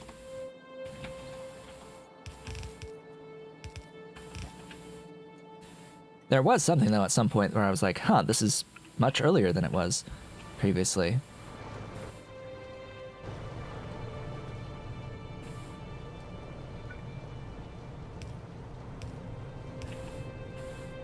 Alright, you for that, and then it's just 8 of this.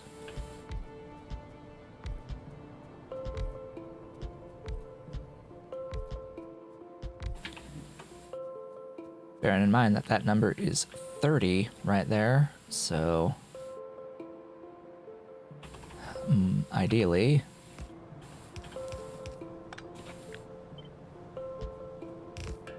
we throw in the belt of the basic substrate here.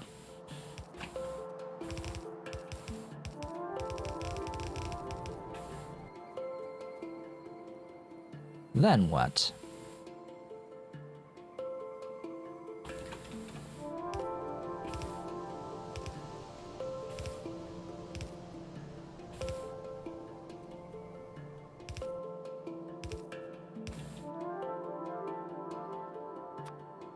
Then we that. This can either be a single or a double, doesn't really matter. What will matter is that I will have a belt on this side and the output belt there. Or will I?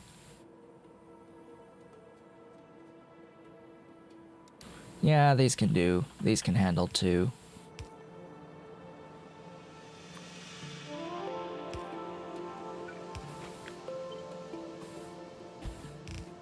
Pretty sure they can handle 2 per second on those outputs, and we're dealing with 15 out, so it should be perfect. Ish. Perfect-ish. I think I'll want an extra on that side just to make sure that the compression works.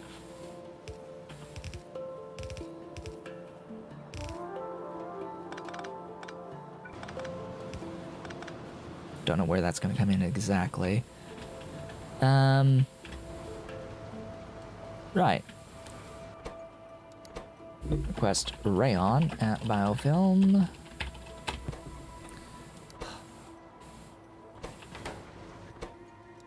Request basic substrate at biofilm. Supply biofilm. This is making a lot more biofilm than I need, by the way. This is planning for the future.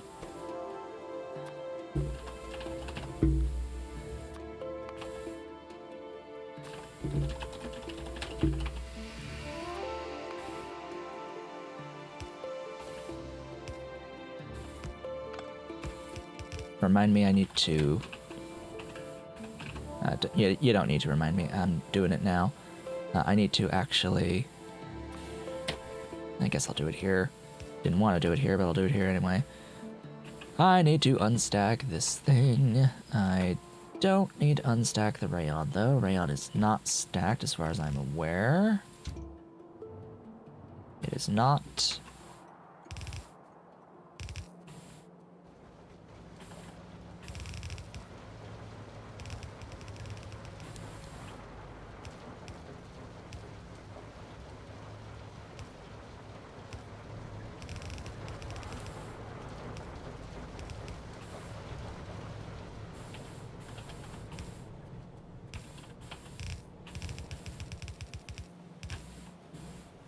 Alright, that should be that.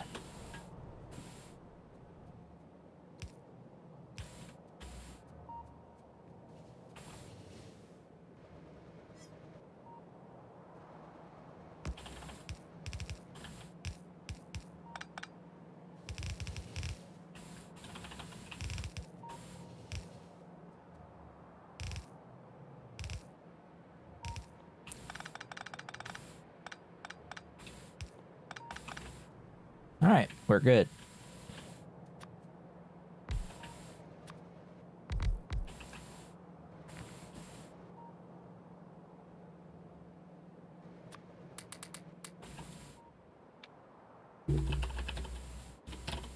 I want to note something about these trains that I've noticed. Did you know that these trains take rocket fuel?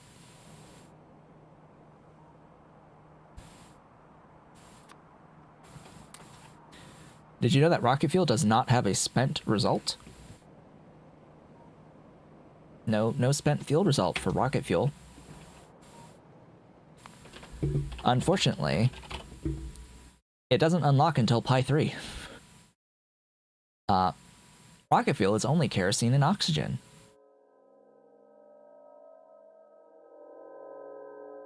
Because this is kerosene-based rocket fuel and not like methylox rocket fuel. But anyway, kerosene and oxygen for this rocket fuel, and yeah, it's at Py3.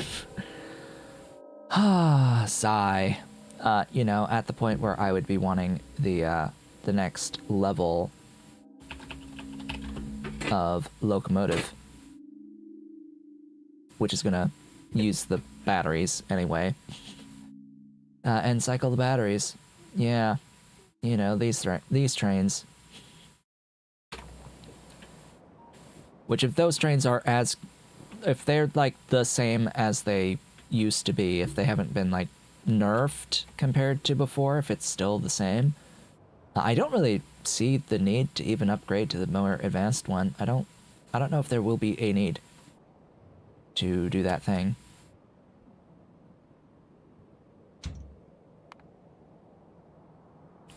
But we'll see.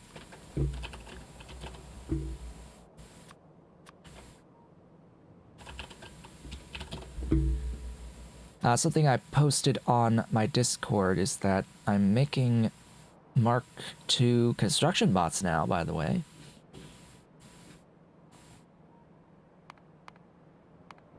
That's a thing. You can't get enough steam to make wood to coke sustainable? Why would you want to do wood to coke? To coke?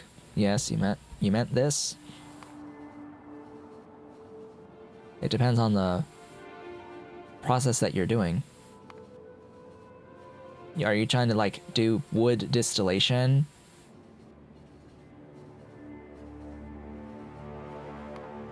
Because that's not going to be ideal.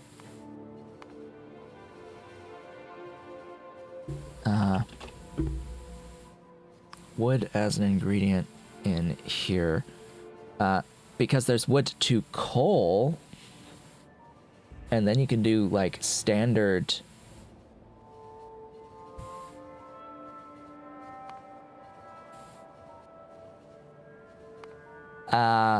red hot coke, buddy. Red hot coke.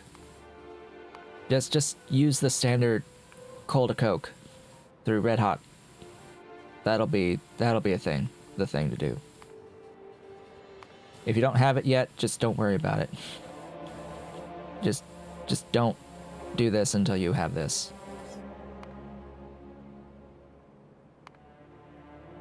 Like, I get it. This is productive. You know, this is productive. It's nice that that's a productive recipe. But if you want 15 coke, that's 21.82 wood, even with with the regular productivity module 1. That can be really good. That can be really good.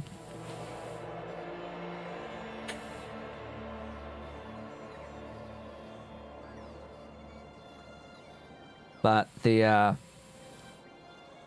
coke plus tar to pitch is no.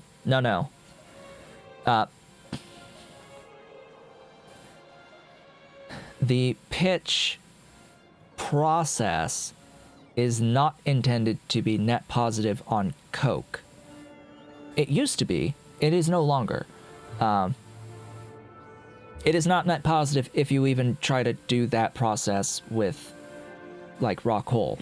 Like, it's not net positive. You do need to add steam. You need to add fuel for more steam. It's not self-sustaining. It is absolutely intended as tar processing. It is tar processing. It is not for getting coke as a primary output. No.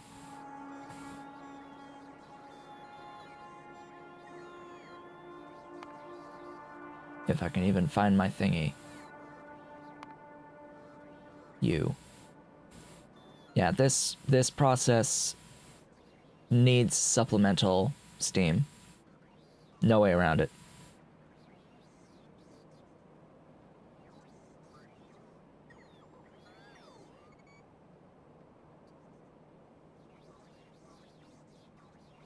And if you're including like the whole tar production as part of this, like how you get the tar doesn't really matter, frankly. It just, this is not going to be net positive.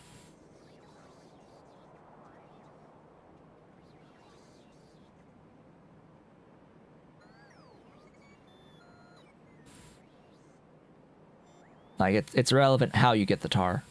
Like yes, you could get some tar from raw coal distillation. You can get the tar through raw coal distillation, but the amount of coke that you get out of this, it's still not going to offset this.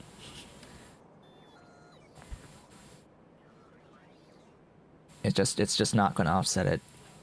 Like you have to spend more fuel to get it to go. You have to provide more fuel. Just provide more. It's not built to be self-sustaining like that. Anyway, graphene. It is time. It is time for the graphene in our last hour. The most complex build we will be faced with today. This is not including the pure sand, is it? No. Hi, baby. Hi, baby. She changed position. Okay, this is going to be, unfortunately, quite large. Unfortunately, this will be quite large. Yeah, I sort of did a video about... I did a video about tar processing recently. I do not really get into production of tar, but I did get into, like, I reviewed the process that I use to process tar, because it effectively does not matter how you get your tar. You have to do this process. You will need to add steam. Like, you can reprocess the coke from here. It used to produce net positive coke, but it got nerfed, and it no longer does. Also, I don't have that camera on, and I should have that camera on because we do have an ollie. We have an ollie. Yes, we have ollie too. Both of the babies are here. Yes, both of the babies are here.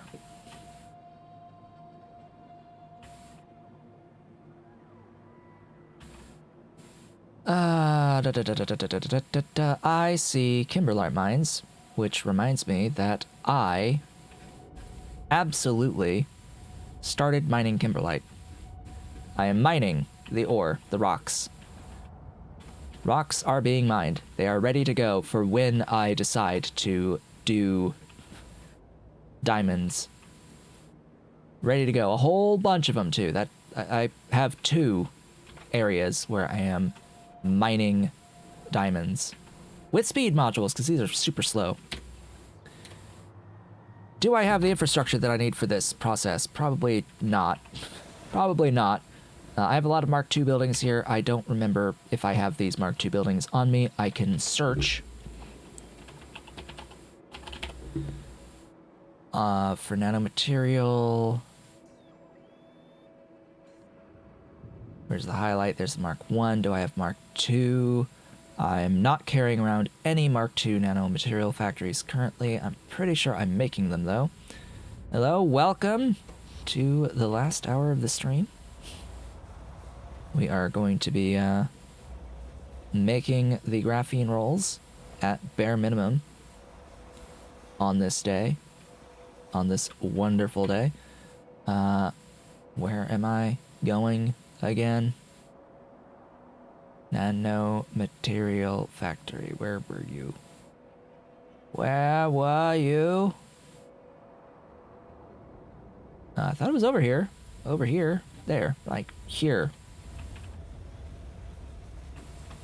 Hello, Stuffs. Aha. That'll be enough of you.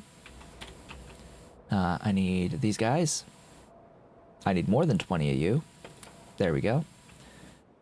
I need gas processing units. Have I set those up to produce Mark IIs yet?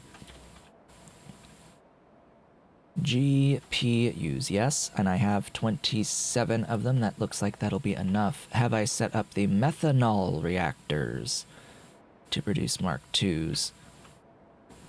I have, and how many of those do I have? Enough! I think I'm carrying FB reactors. I've made a lot of them, apparently.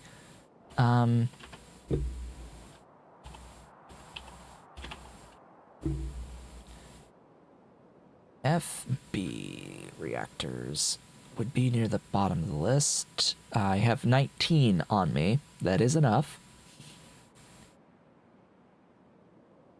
Mixers.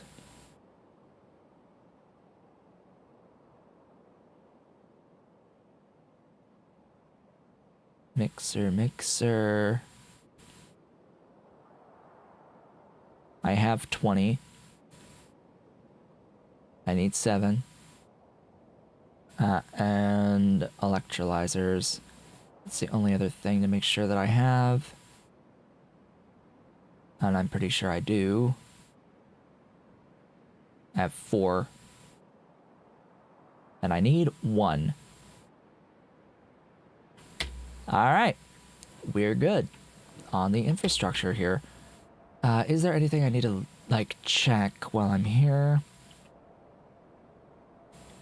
I don't think so. I need, like, a mol phosphate glass. That'll be our final item on the top section of the train station network for the mall. All stuff in the future has to be built down here. And I might have to add a station set up top as well. Bound ourselves by all of that. M phosphate glass.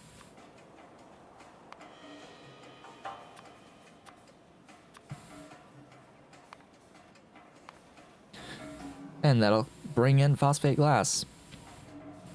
And that should unlock that should unlock the doggies, the dingrits. I don't think that the Dilmo will move yet. The Dilmo Codex needs phosphate glass, but Dilmos I think need great alien samples. Yeah. So I need these guys. I need their eggs, but I can't make them until I have great alien samples. This is why I'm trying to make great alien samples now. Right, and then there's all of the infrastructure that I will need for the thingies. The thingy-ma-doohickeys! Yes, the thingy-ma-doohickeys. The doohickiest of thingies. The pure sand. Whoop. Goodbye. All those things. I should also mention that while the shallow water has stuck around by disabling the Alien Biomes mod, because my map settings are such that I am not supposed to have any water spawn, there should not be any additional water spawning as I reveal more of the map. Okay, so beyond what's been spawned currently, there should be no more water ever. So as soon as I fill in all of the water that currently exists, I will not need any more water again. Or any more landfill again after this point. I will still need to make water fill. I will need to do that, apparently, for a creature that needs to be placed on water. But other than that, yeah, we should be good. I now have 39 Mark II construction bots. I should note that I have added a mod. I have added the... Gotta be specific here. I have added the mod Robot Replacer. Robot Replacer. It is on the mod page. Yeah, or blah. It is on the mod portal. It is compatible with this version of the game, unlike the mod I had been using previously. The way that this mod operates is you have a specific robot replacer requester chest. A robot replacer requester chest. You put in the robot that you want to fill the network with. What it will do is it will search for that class of robot within the current network,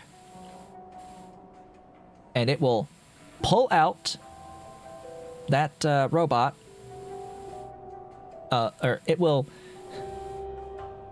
replace the robot. So it will pull one out to put one in.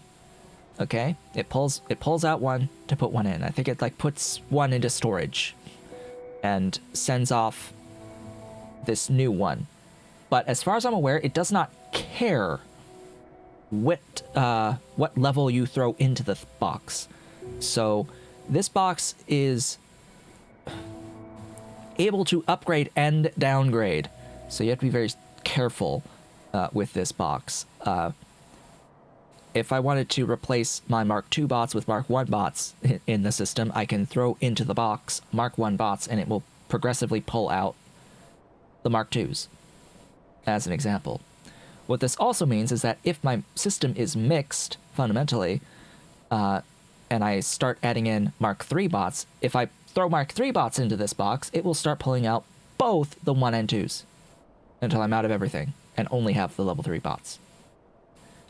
Etc., as you go along. Will I post an updated mod list eventually? I make no guarantees.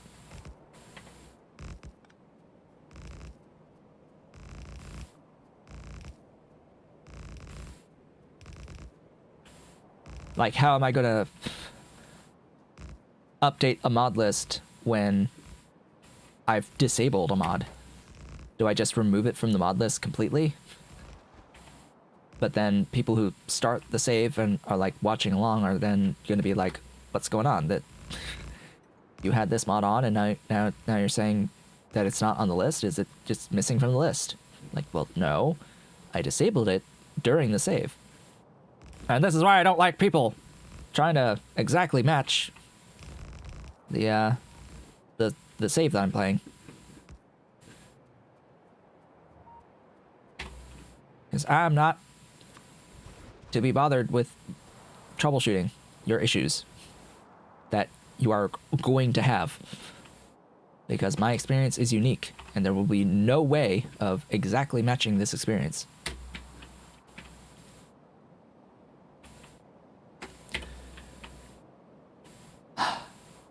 Okay.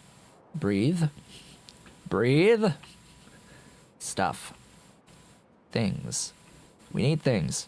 How many things do we need that are solids? We need 1, 2,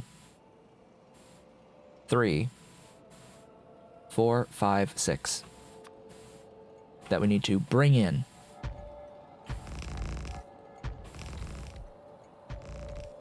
Do we have byproducts?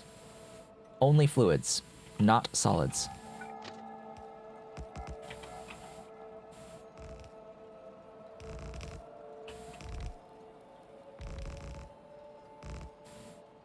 So I have a pure sand build that I will copy because it actually produces exactly 75 per second. Yes, this. So pure sand build from my molten glass. This produces 75. It will be pasted here at the bottom. Anything that's within range, yeah, my Constructo bots are going to attempt to come and construct it. And since I'm relatively close, they should do so. They should do so at some point, I would hope. And if you wanted to see this, there's also...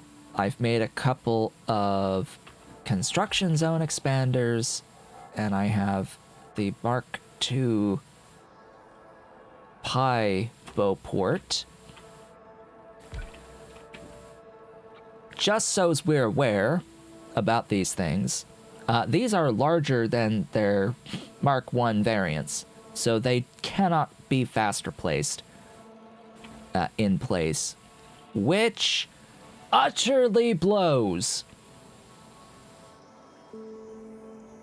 Oh well. Oh well. The construction zone expander at Mark II at least still can technically fit in between my rails. But if the other Mark levels that are higher than this are larger, there is no hope for being able to put these in between my rails. I will not be able to fit them in between, which sucks.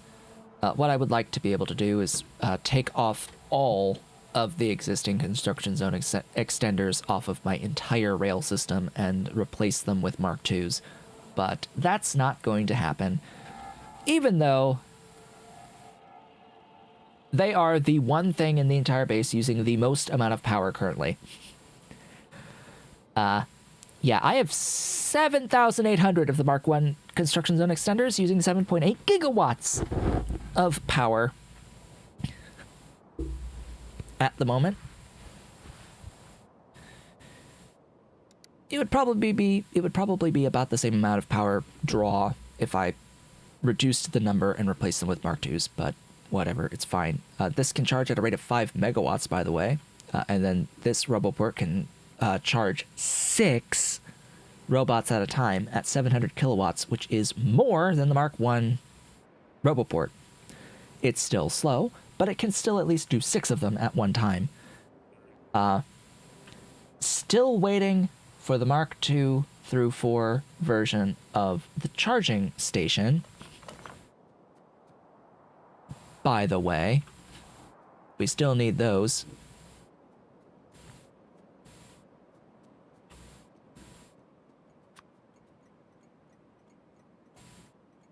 All right, I need 1, 2, 3, 4, 5, 6.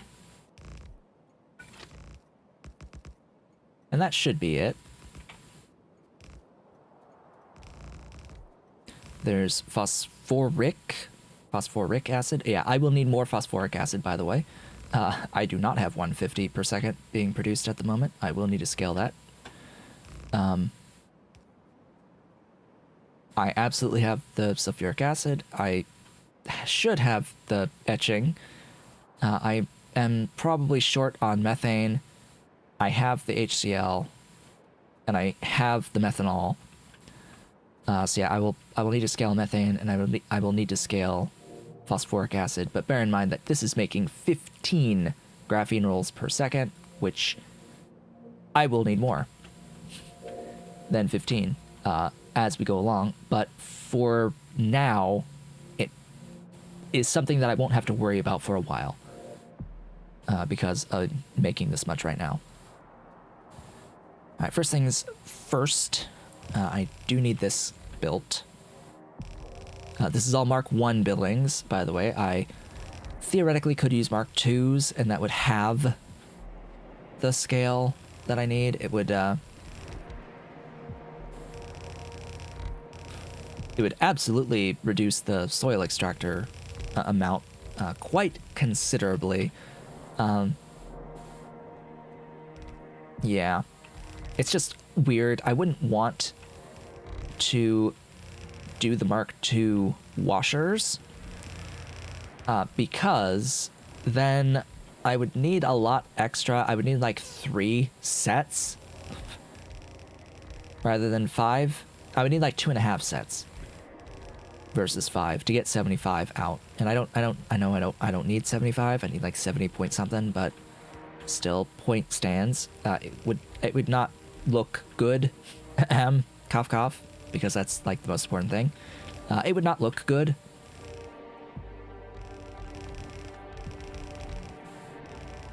when everything is Mark II. When all of the washers are Mark II. Now, it would absolutely change the ratio for the thingies here. Because as it stands, you need 7.5 soil. Well, it's producing 8. If I throw in a single speed module, why then you still need 4 with Mark I, but with Mark II you can cut it down If it was Mark II to Mark II, you could cut it down, I think, to 2. But not gonna. Uses more power from those modules. And yes, I'm building this and taking away from the stuff that the bots are trying to build. So now I'm gonna have I'm gonna have this big set of bots that are just gonna go home.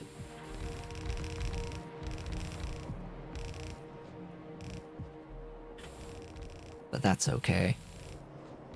Range of the nanobots is now at its maximum extent, by the way.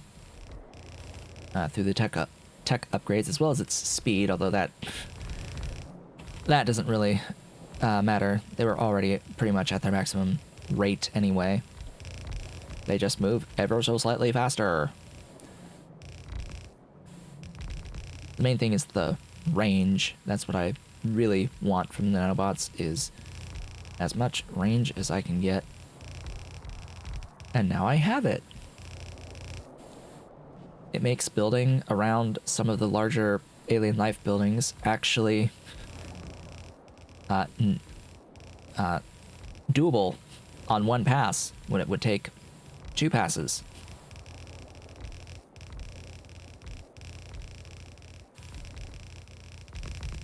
So that's nice. That is very nice. Ollie has repositioned. Yes, the baby repositioned, all curled up, sleeping, resting comfy. Resting comfortably.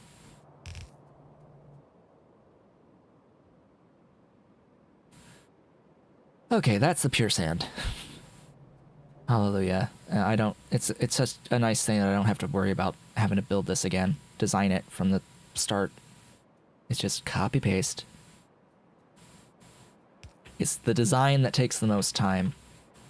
Once you've done the design, it is just a matter of copy pasting and physically building. Alright, how am I gonna go about building the rest of this? Where do we want to begin? Where shall we start? With the hydrogen, of course, because that's the easy way.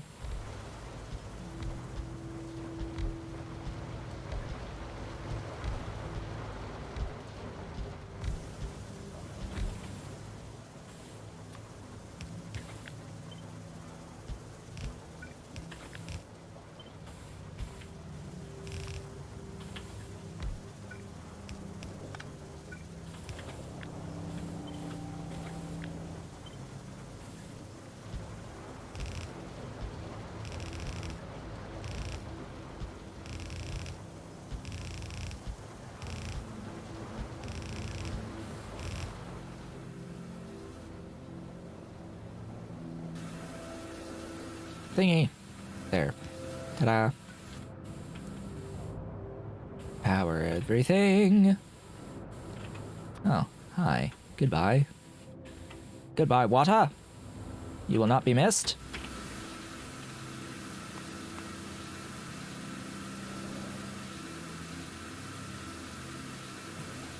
Do I boric acid next?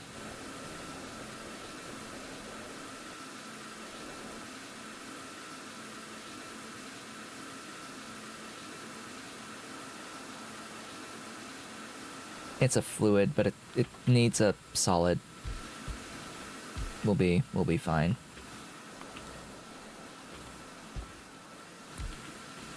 And this is not where all of the hydrogen goes, right? Yeah. Most of it is going to be used in that PDMS graphene base. At least that's what I think it is. No, it's the nickel cores. That get used for the PDMS graphene base, but whatever.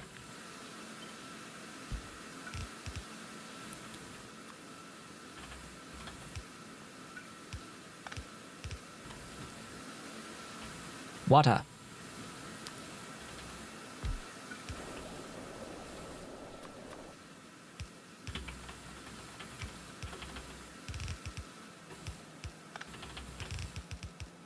Going up.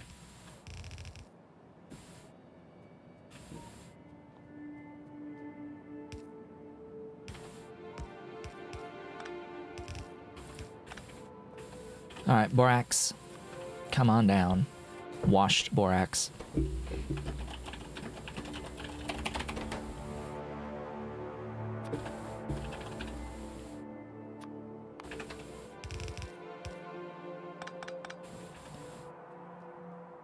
Alright, that's those.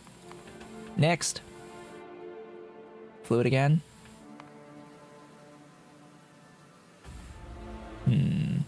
Humma. Only need... How many of these? 33! Oh, we only need, 33. What? No. Just keep it consistent. This can be built more compactly. No solids here.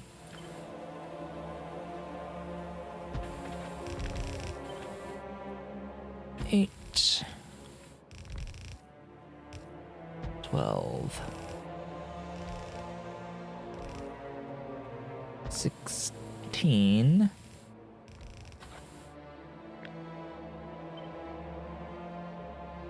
32.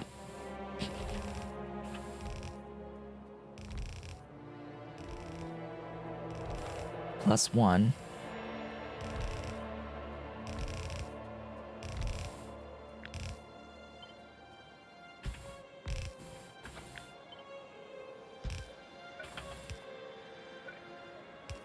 $33. Ta-da! Water. Goodbye.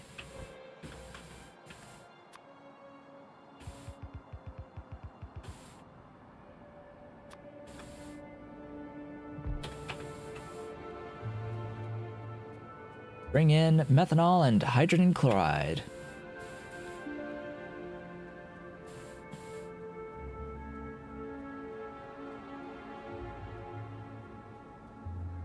All right. Graphene. I don't know. There's just something about this build that has always not been... It's always been something I haven't looked forward to. That's how I'll put it. I always hesitate when faced with this build for whatever reason. I think part of it is just the phosphoric acid part of it. I don't really like things that use phosphoric acid all that much. Because it, has always felt really expensive to make phosphoric acid. And it is. It is. Don't get me wrong. It is expensive to make this thing.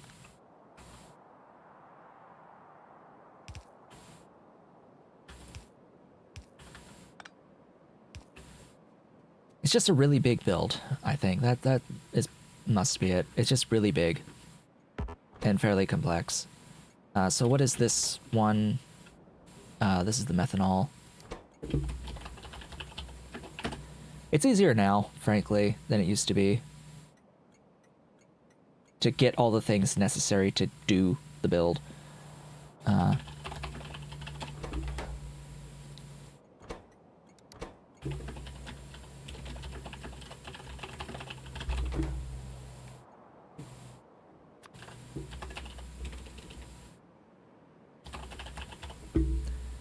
Methanol.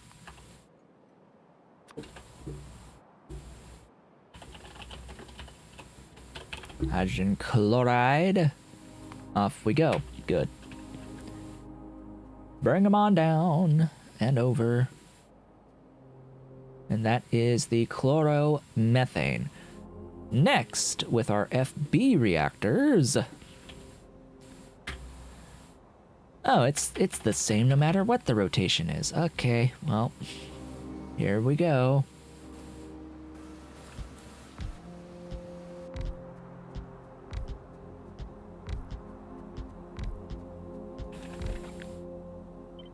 In, out.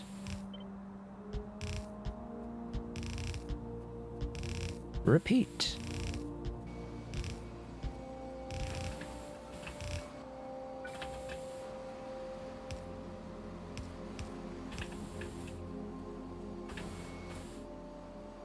How much stuff do I need as inputs? Dang it! Why? Of course. Of course.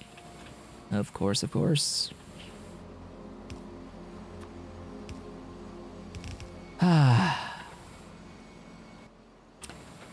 Would have been really nice if I only needed one belt for this.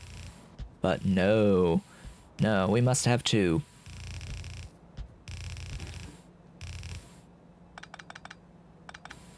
If the grade 4 copper was at 15 flat, it would have been fine. But it's not, so it's not fine. Speaking of which, how much do I even have? Hold on, do I even have 15 grade 4 copper on the train network? I added one build of it, processing 75 copper ore into grade 4 copper. Is that even enough?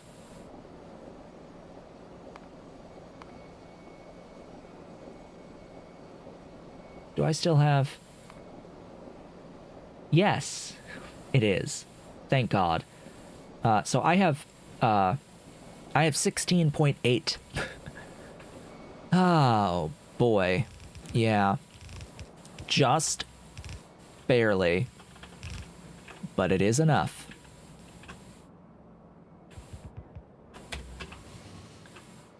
Alright, the outside lane is going to be the thingies, the doohickeys.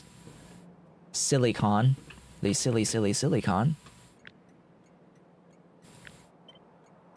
Is the silicon stacked?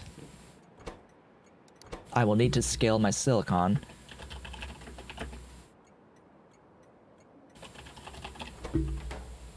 S R RG4 copper at graphene.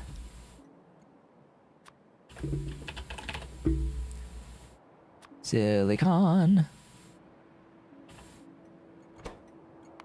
Silicon. Silicon is stacked. This is why I check these things.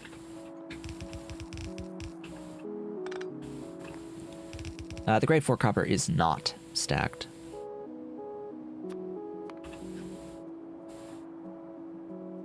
Boop, boop. And that is making dimethyl dichlorosilane. Glorious dimethyl dichlorosilane. Yeah, you see something? You're poking your head? What you looking at? What you looking at? There's nothing there.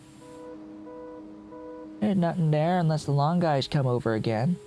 There you go. There's grooming. There's a groomer. Alright, with our dimethyl dichlorosilane, we will be making polydimethyl siloxane. Yes, polydimethyl siloxane. PDMS.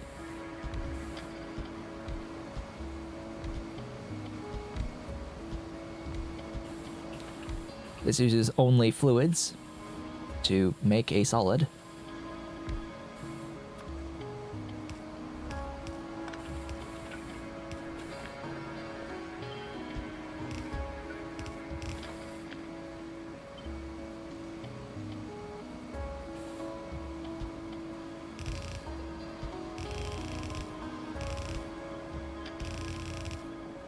Alright. There's that. There's that.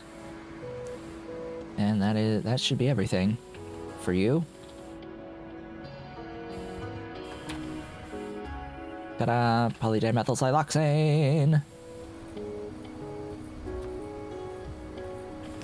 How much? 0.6. Yeah, that's fine.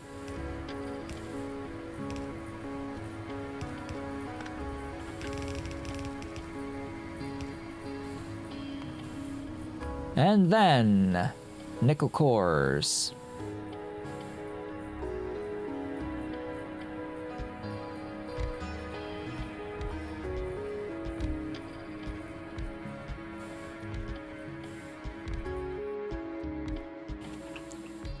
This is where we need the the pure sand.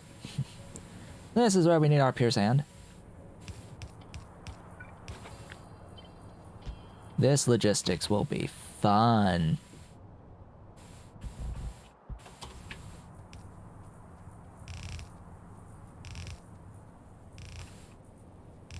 Okay, we need nickel plates, which I'm gonna put them input here.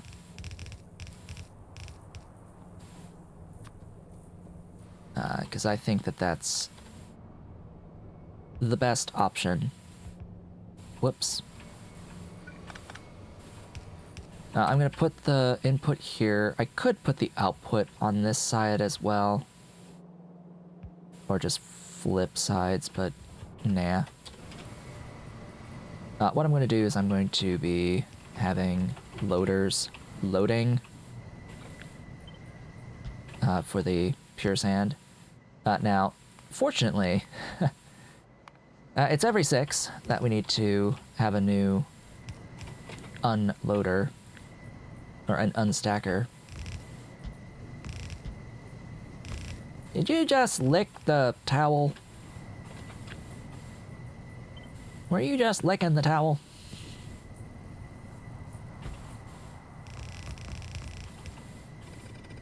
The beauty of using red belts makes this ever so slightly easier to work with.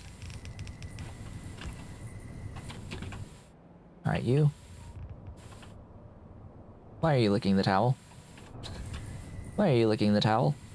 You're grooming the towel. Why do you want to groom the towel? Towel does not need grooming. Yeah, it's easier this way.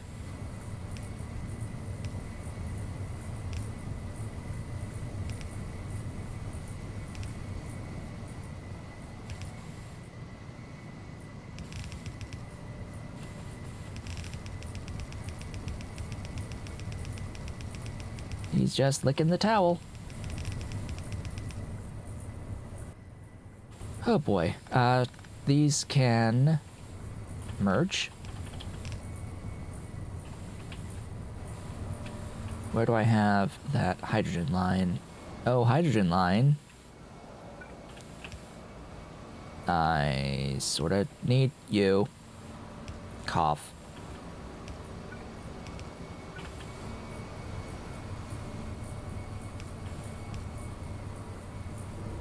Don't worry about this. Don't worry about this. This is just, yeah. Yellow into red situation. He is fine. He is fine. Don't worry. Power that. Would you not lick? Ollie. Ollie. Ollie licking. Licking the towel. Licking the towel. Why are you licking? Hey, why are you licking the towel? Dabba. Mr. Cat. Mr. Cat, that's how you destroy the towel. That's a great way to kill the towel. Alright, nickel!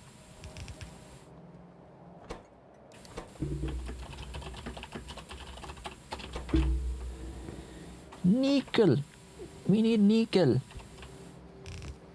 That is not the spacing.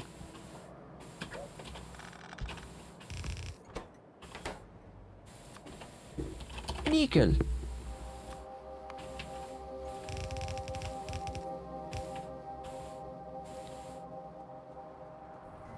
Excellent. And then you.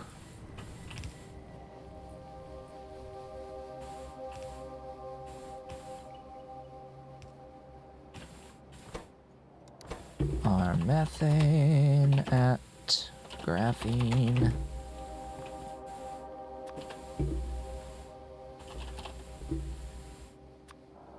And while I'm up here,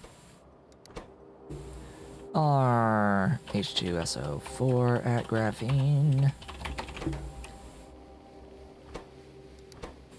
our etching at graphene.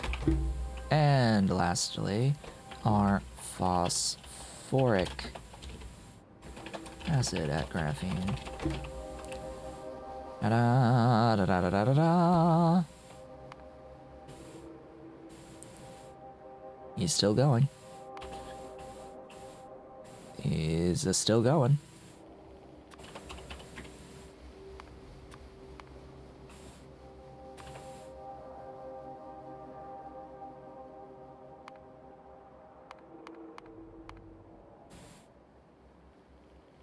What tab even is phosphoric acid? I never remember. Is it high tech? Yes.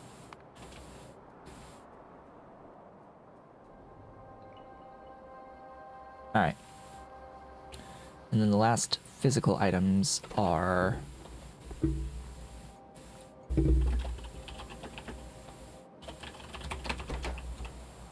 copper and biofilm.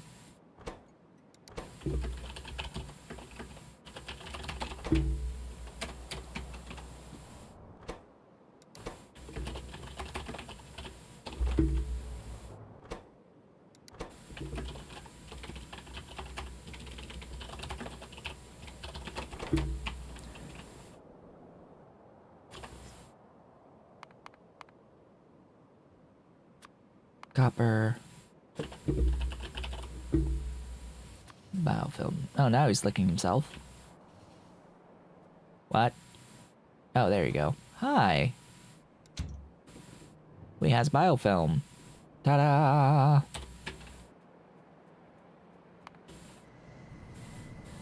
Alright, next is this.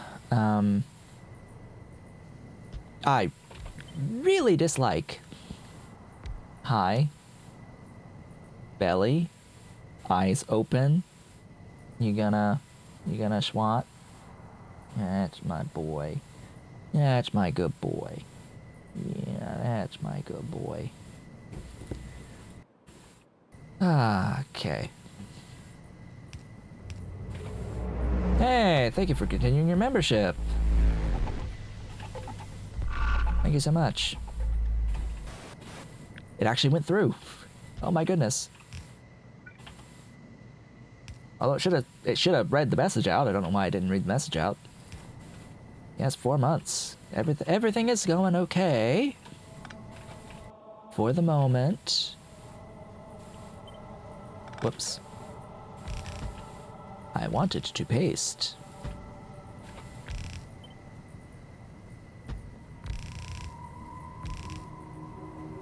Could be going better, but everything's going okay. Things are going better, I guess, right now.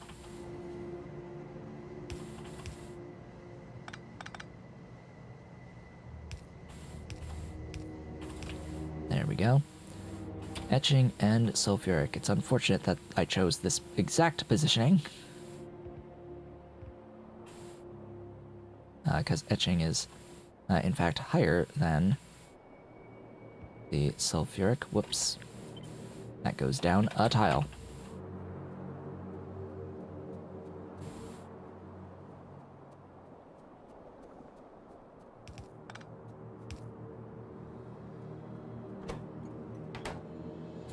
Surprising it hasn't brought any. Guess I have a need for more trains back here. Yo. Ah, I have a need for more production, as it turns out. Rather than more trains, I need more production. Then 1,000. Who'd have thought? And actually, this doesn't even make 1,000. So this whole thing here, thousands of buildings, over 1,000, I think, or close to it. There's over 500 Faugi plantations on here. This makes like 700 and something. This doesn't make 1,000 sulfuric acid. I need to downsize this considerably. Which, yeah, I'm going to do that between streams. I'm not going to do that during streams, and I'm going to be doing it with this new turd upgrade recipe that I have access to now. Because I have Mark II Faugi both plantations and modules, that will help dramatically. And yeah, I just think that this is going to be better overall. It's a lot fewer buildings. It's 385 total buildings for 1,000 versus well, that's not exactly like if I was doing a fair comparison. If I was doing a somewhat fair comparison at the current tech level, this would still be much more buildings overall. Okay, just bring in the 2 things that we've made thus far.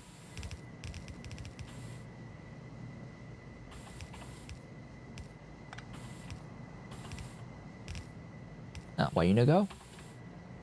Because no methane yet. Did I put that request in? Yes. Yeah, so I am limited by methane. I knew I would be limited by methane. This is not a surprise.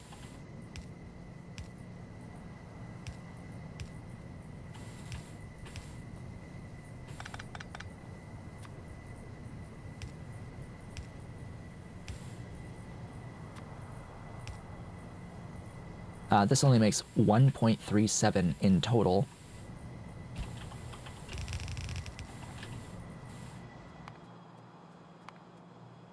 Next is this. Why is this not Mark II? Because we don't get Mark II of this particular building type until the next tech level.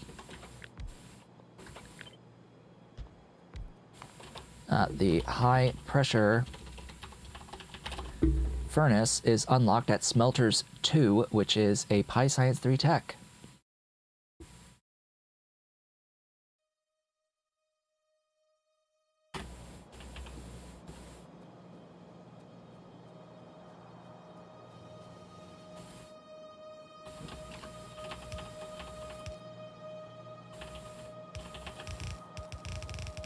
How much copper gets used here? A significant amount?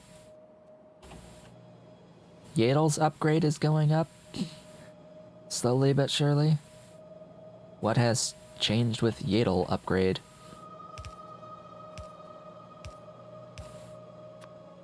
What is it now? Yadel currently. Oh yeah, it's the cold air one. Hot air to cold air.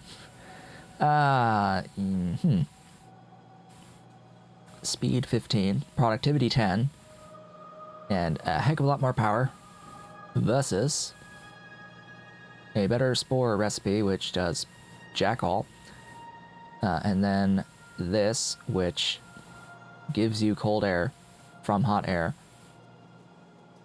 for your Yadels.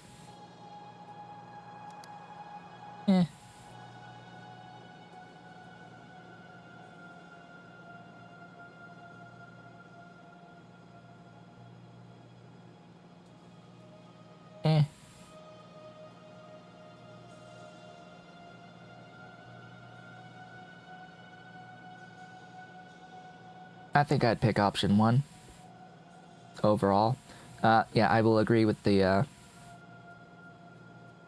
spreadsheet on that one. Saying that the cold air, while nice, it permanently requires you to spend hot air on a system that will, of course, it will produce the cold air, but it will produce way more cold air than you will ever need, and therefore you are basically having to always spend hot air on the Yadels, even if you don't want it, even if you don't want the cold air all of the time. It's fine if you need the cold air and you want the cold air from it, but if you don't at any point need it, that can be an issue. That could be an issue. So no, I'd probably take just the productivity upgrade at this point. So if you're saying stuff has changed or stuff is being changed, then I look forward to it.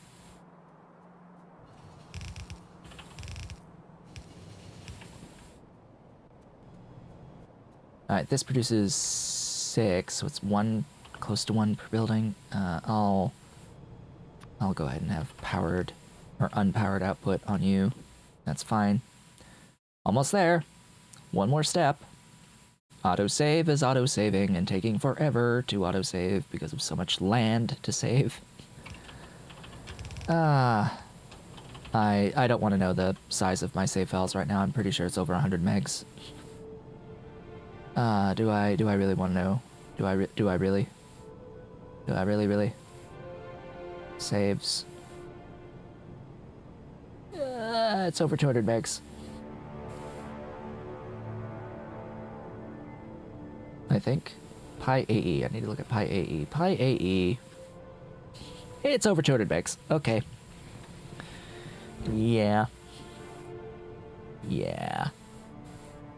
The autosaves actually are less for whatever reason. It's 160 or 158 megs currently on the autosaves.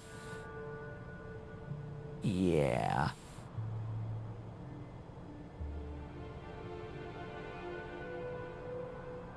And yet the actual hard saves is more. Don't know how it's more, but oh well. Is more. Oh, how cute.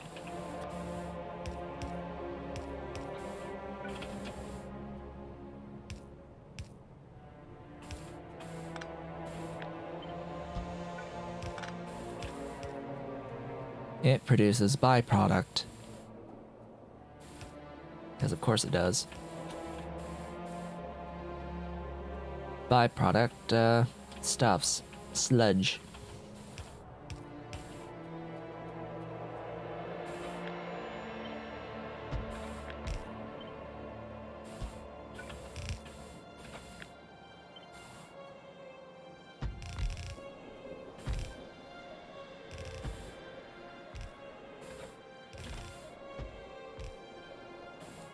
Water.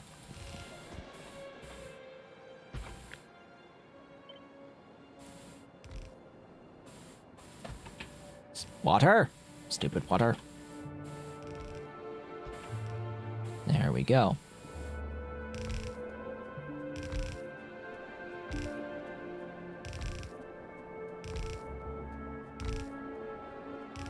Ta-da! Remove. Okay, this is going to use 12 biofilm, which, as you may know, is a number that is less than 15. Less than or equal to 15. Therefore, that can be a lane. I will use powered inserters for this. And for the output, I can use unpowered inserters. That's fine by me. Whoa. Buddy. Who gave you permission to be like that? Sure wasn't me.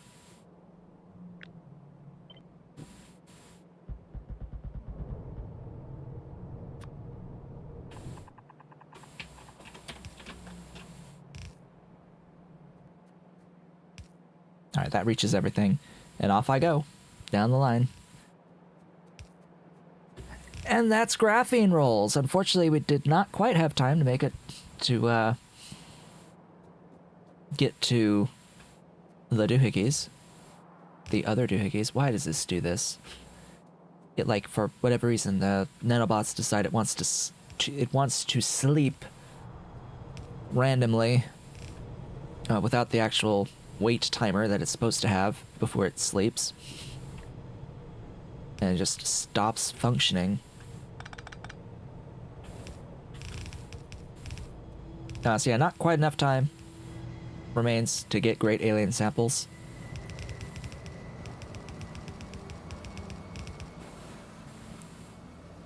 Unfortunately.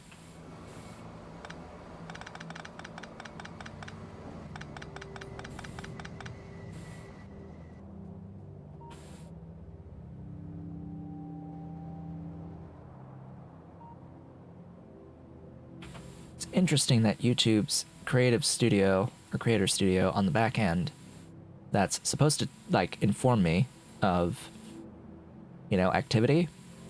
It's brought up the membership renewal. It has that under my viewer activity. It tells me that, fortunately, but it doesn't actually have it as like new member this stream, which is a little strange. That's not telling me, hey, this is support, and it's not like telling me what that revenue is either, which is odd. So I guess YouTube does not think that it counts as this stream's revenue, which is weird. I will count it. Absolutely. Yes, absolutely. Alright, just gotta get the train set at this point. Understanding that this isn't moving only because of a bit of a lack of resources on the inputs, specifically the methane. It looks like the methane's arrived. I just need to get that finished. And that just leaves the biofilm. Once we have the biofilm in, we will start making graphene rolls. Huzzah!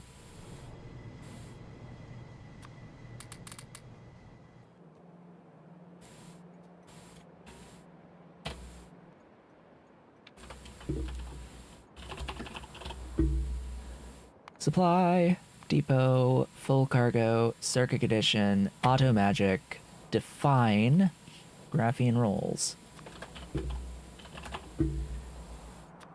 Ta-da!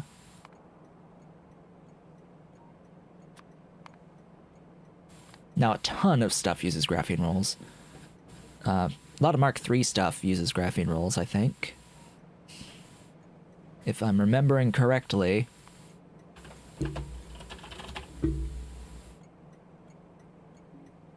Mark III and Mark IV things just use graphene rolls. Whole bunch of them, but in particular the Mega Mines use graphene rolls, which, ahem. There is only one more item that blocks my way to all of the Mega Mines. Just one. That is cobalt chromium alloy. I will not make this off stream. We should be making this together. And the reason for that is Mark I fuel rods. Specifically, Mark I fuel rods. There's also the supercrystalline structure, which is made from cobalt oxide, which is made from clean cobalt sulfate, which is made from cobalt sulfate, which is made from cobalt extract. And that's where that chain begins. It begins here at cobalt sulfate. So we need to sulfate, clean sulfate with ingredients that we already have into oxide. Ahem. And once I have the oxide, that needs to be provided on the train network as well, so we could get into methyl acrylate, which I will need for acrylic. As well, it's used for molten super steel, which I need super steel. I need super steel as soon as possible for Cargo Bots Mark II. And a whole bunch of Mark III and Mark IV stuff, but anyway, I think that this super steel is gonna potentially wait until after Py3. We'll see. And then yeah, supercrystalline structures needed for alien enzymes, which that's going to be a production science thing. And of course we have this cobalt chromium alloy that's used in these mines and a whole bunch of other stuff, including biobatteries, which is a circuit 3 thing, I think. Definitely a circuit 4 thing. It's a circuit 4 thing primarily. Do I need superconductors for 3s?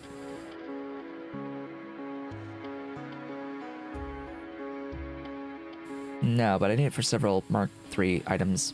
Anyway. Anyhoozle. Stuff. We did it. We have graphene rolls. They exist. They are getting made. They are getting put onto trains. Unlike last time, where we basically didn't actually make anything during the course of the stream, but we did build the factories for it. This time we have officially made the thing. That was our goal. When we meet on Thursday, I will begin by making great alien samples. That's where we will start the day.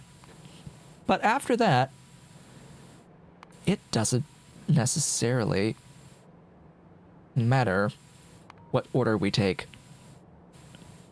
because there are multiple other things that I need. I could do acrylic. We could go acrylic because of that methyl acrylate here. Oh yeah, there's a different recipe for methyl acrylate that I'm going to use for this. Never mind. Yeah, methyl acrylate has 2 recipes. It has a cobalt oxide recipe as well as a nickel sulfur methanol ethylene chlorohydrin recipe, which, yes, while silver, means not cobalt. Yeah, I think I'll go with the not cobalt option for that. Yes, we could do this. Could. Or we could do diamonds. We could just do diamonds. Do I need that many diamonds? I need more than that. But this will be for this at the start of what we do for diamonds. I need lots of diamonds if I try to upgrade my my silicon wafers. If I want to upgrade my silicon wafers to a quote-unquote better recipe, although with that many diamonds that it needs, it's like, is it really an upgrade? Yeah, if I want to upgrade my silicon wafers up to 30 using the poly plates, yeah, that's a lot of diamonds. In fact, I would go out on a strong limb to say that diamond wires are too expensive across the board, specifically on diamonds, but also on stainless steel. There is zero reason why 30 silicon wafers should cost 6.32 stainless steel with productivity. There's no reason for that. Wires got crossed somewhere here. Why does it only make one wire? It's a wire. Like, it's a wire. Should we not end up with more wire than an ingredient cost that we put into this? Anyway. Yeah. It makes me not want to do this, even though it is... Gosh, I don't even think that this is going to be a building savings versus just scaling up what we already have. I don't know, this makes only 15, and yet the building count is huge, but so is the building count for diamonds. The building count for diamonds is big. It's just an decision to have to make. I don't want to have to make this decision. Wafers just suck. Flat, period. Like, because of the wires, it's hard for me to justify doing this upgrade at all. Anyway, that's for future me. That's a thing for future me to face. For now, we have reached the end of the stream for the day today. We have made our graphene rolls. I would like to thank you all for watching. This has been Otaku Show, but if you've enjoyed today's stream, please be sure to do all of the social and engagement stuff down below the video. Leave a like, leave a comment, subscribe if you've not yet subscribed, and hit the notification bell. Consider becoming a member of the channel by hitting the great big blue join button and supporting on Patreon at patreon.com/otakushowboat if you are so inclined and able. I will be back with more on Thursday. I hope to see you all then.